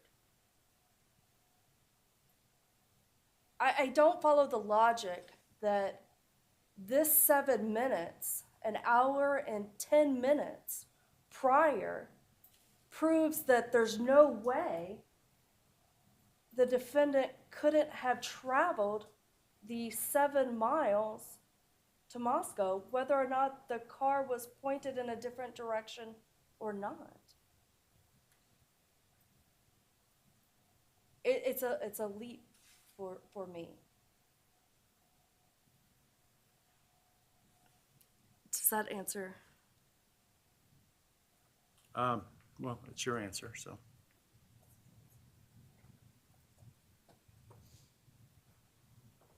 Let's say it was. Let's say that it was exculpatory. Let's say it was materially that it was false. It was recklessly included. It wasn't, but let's say it was. Well, the magistrate still had enough information before her to grant probable cause for the arrest. So we still don't get to a Franks hearing, even if you want to make that leap.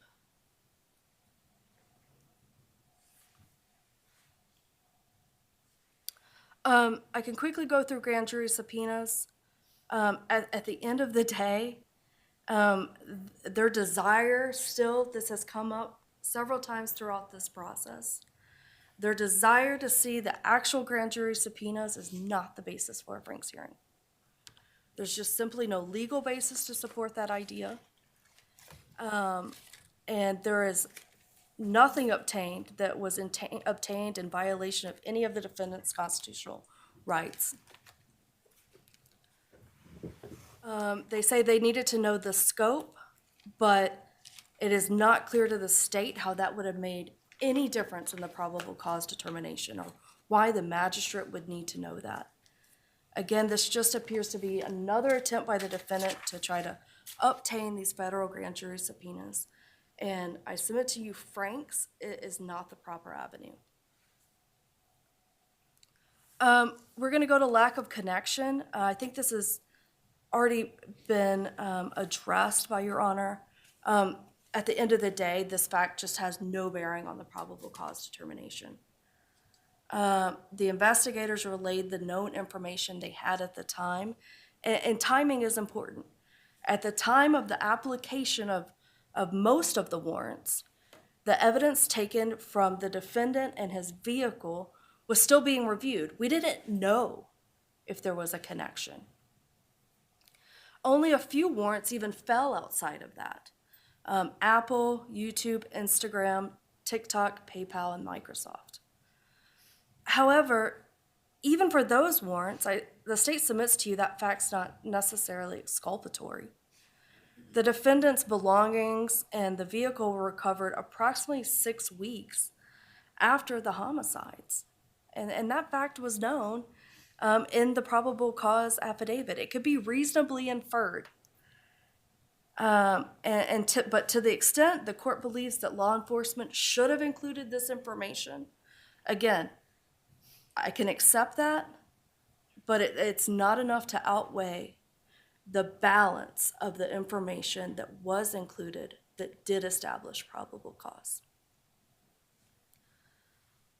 I submit to you the defendant has wholly failed to establish a single false statement or omission without which the magistrate would not have found probable cause. I ask that you deny their motion for a Franks hearing. Thank you.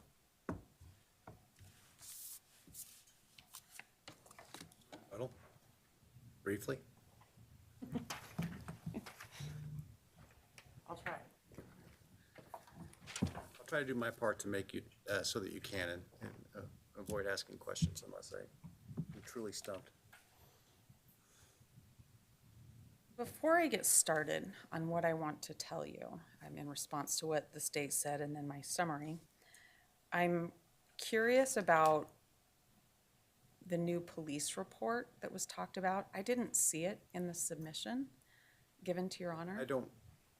I've had such an avalanche, I can't think of what it is off my head. If it did, it certainly wouldn't be part of the analysis for the court in determining whether or not you've met your showing to have a Franks hearing. Well, that's good, because it occurred after my Franks briefing came, so I didn't get a chance to respond to that yet. All right, let's start with the grand jury subpoenas, and, yeah, we wanted those in discovery. We didn't get those. We were told no a couple of different times. The issue with that is that, at least one of the warrants was used, the returns from the grand jury subpoenas, it used the return from the grand jury subpoena to obtain information. And we don't have those, so we don't know the scope and parameters of that. So the magistrate relied on something that's not reviewable by us. And that's kind of gotten to be, Amazon. Sorry? Is that Amazon? it is Amazon, Your Honor. And the return on the search warrant says that they already produced them pursuant to something else. And the affidavit says, we saw these things, so now give them to us in a search warrant. That just seems to be problematic to me. It's kind of the same thing that's laying on pretty thick here. You can't have it. We're not going to tell you about it, but don't worry, we didn't do anything wrong. And that's a problem. That's a theme of this case, and that's really a problem. So I think we should have a Frank's hearing to explore what that really is about, if for What's nothing. the omission that, or the misstatement that you're, as it relates to the Amazon warrant? The omission is the FBI used the grand jury system and obtained this information outside of the warrant process, but for some reason, we need to come and get a warrant because nobody gets to, I have them in other cases, Judge. I don't know why they're withheld here. It makes me really suspicious. I mean, I guess from a Frank's perspective, though, the question is there a material intentional misstatement or a reckless misstatement? From Frank's perspective, was it material? Well, it was relied on to get the warrant, right? It disclosed to the magistrate that this was the result of information given as a result of a federal grand jury. It absolutely was. What did they say that was not true, or what did they fail to disclose? I think they failed to disclose the parameter around that grand jury subpoena.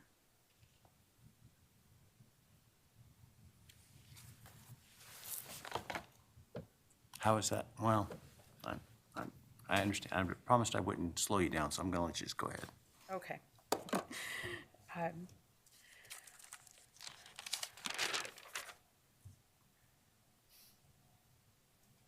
I'll go backwards. The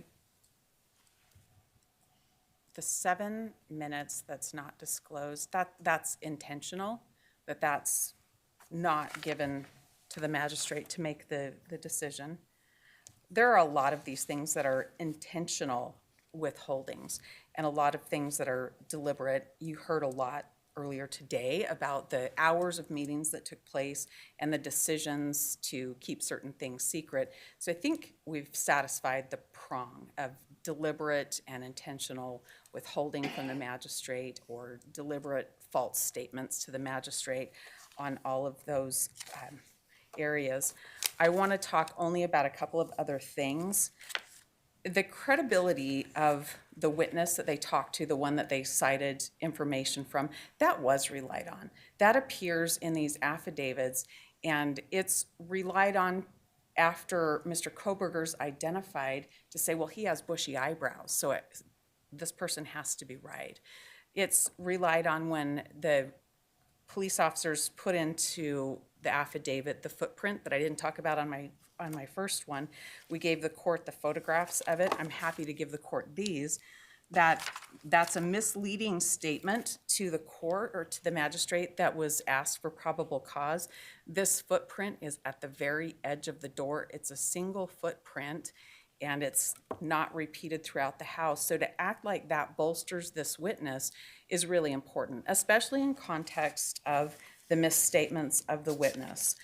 I want to go through these. I won't read them in their entirety to the court, but Your Honor asked the prosecutor what they were, and I counted up, and at the very first interview, remember the issue was whether or not one of the victims ran downstairs, and she didn't say it once. She said it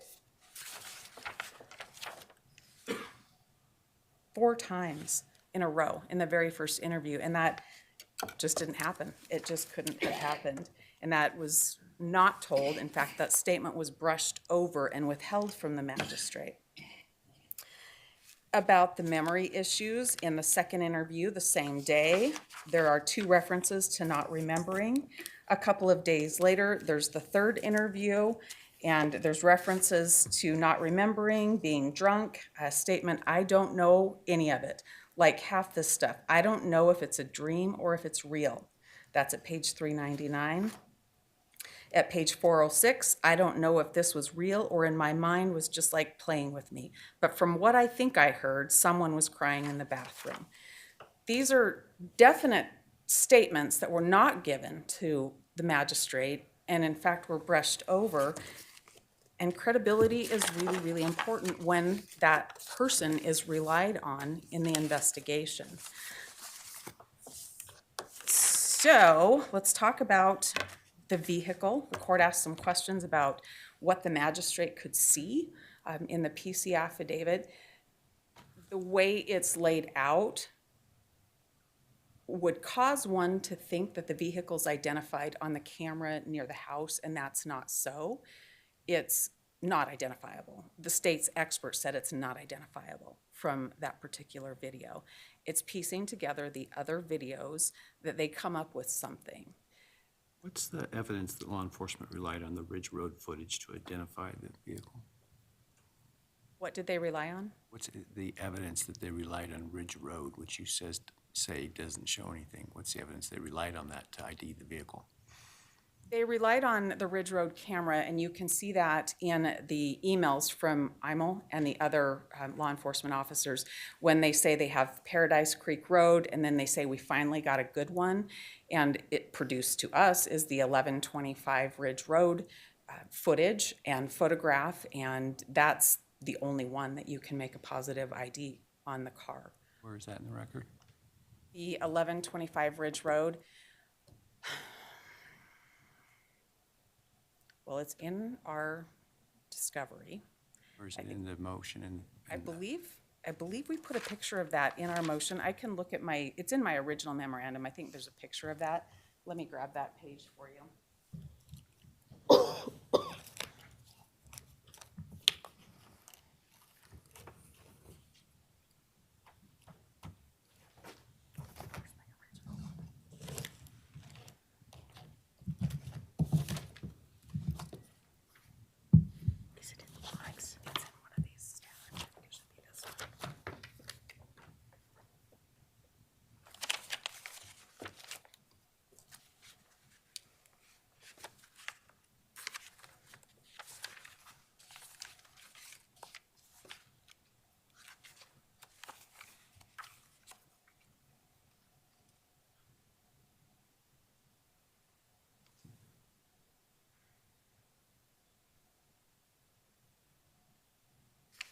Your Honor, I believe it's on page 17 of the amended memorandum.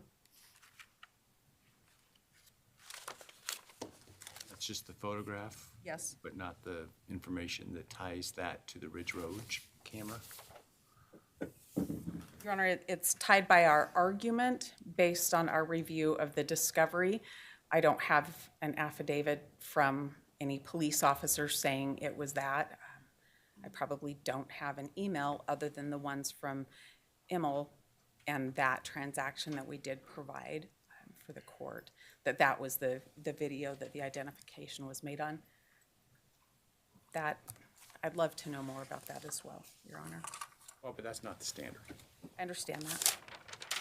I understand that. I would refer the court to our exhibit with Agent Immel's communication.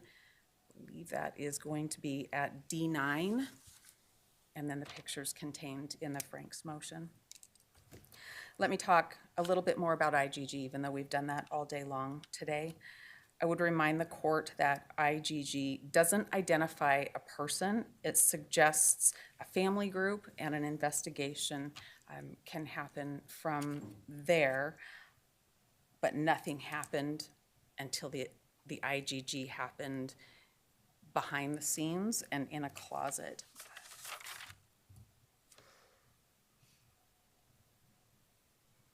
That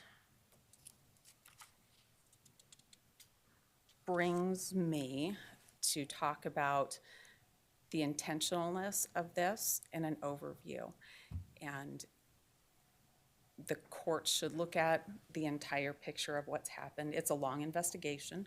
It's a complicated investigation, but you have law enforcement repeatedly meeting and you have FBI agents sprinkled in. And there are a lot of things that you've heard about today that are withheld, that are super secret, that nobody's going to talk about. And there's a lot of meetings that are happening, particularly around the IGG. That's a definite, we're not going to put that in there. But there's also the communication about the AT&T records, about what do those phone records mean? What does it mean when there's calls being handed off or phone tower reporting being handed off to track a vehicle? What does that mean? There's communication about that. There's review of the videos together. And what these things mean is that a partial picture was decided upon, a picture that left out a lot of detail, a picture that gave false statements to the magistrate to get probable cause to get that first AT&T warrant. That was, the officers went back and forth talking about what kind of statements to use. Statements were changed to be included in that, and definite decisions were made at that time. The decision was made to leave the witnesses' statements in as they were, even though there had been interview after interview after interview, and they knew those were incorrect. The decision was made to build a false investigation and leave out the super secret IGG part. And that decision was made based on the behavior of the agents and based on not wanting anybody to review what they did so that we could check their work and see if they did anything right. That just continued with decisions to leave things out in this case. Probable cause doesn't get determined by one little thing without context, especially when there's context of omitted information. That's why we have the opportunity for a Franks hearing, to ask for a Franks hearing and to offer information for your honor to rely on. It is imperative that there be integrity in the warrant process. There's a lot of power in going to a magistrate and having no attorney there, nobody to cross-examine, nobody to question. There's a lot of power in that to obtain a warrant. And there's a lot of danger when there's that much power too. To leave just a little out here, to add a little more here, and go get a warrant, and then build everything that comes from that. And that's what happened here. Your Honor, we ask for a Franks hearing to more fully explore these. The court can see this is a massive amount of information. The court has 1,000 pages. These aren't just pages that we made up. There's a lot going on here, and we need to have a hearing to fully explore this. Thank you. We will adjourn Frank's advisement. I will take the Frank's prof issue opinions on those forthwith. We will pick up tomorrow with, I'm trying to think, we're probably at the evidence on the motions to suppress tomorrow, correct? Yes, Your Honor. All right, I'll see you in the morning.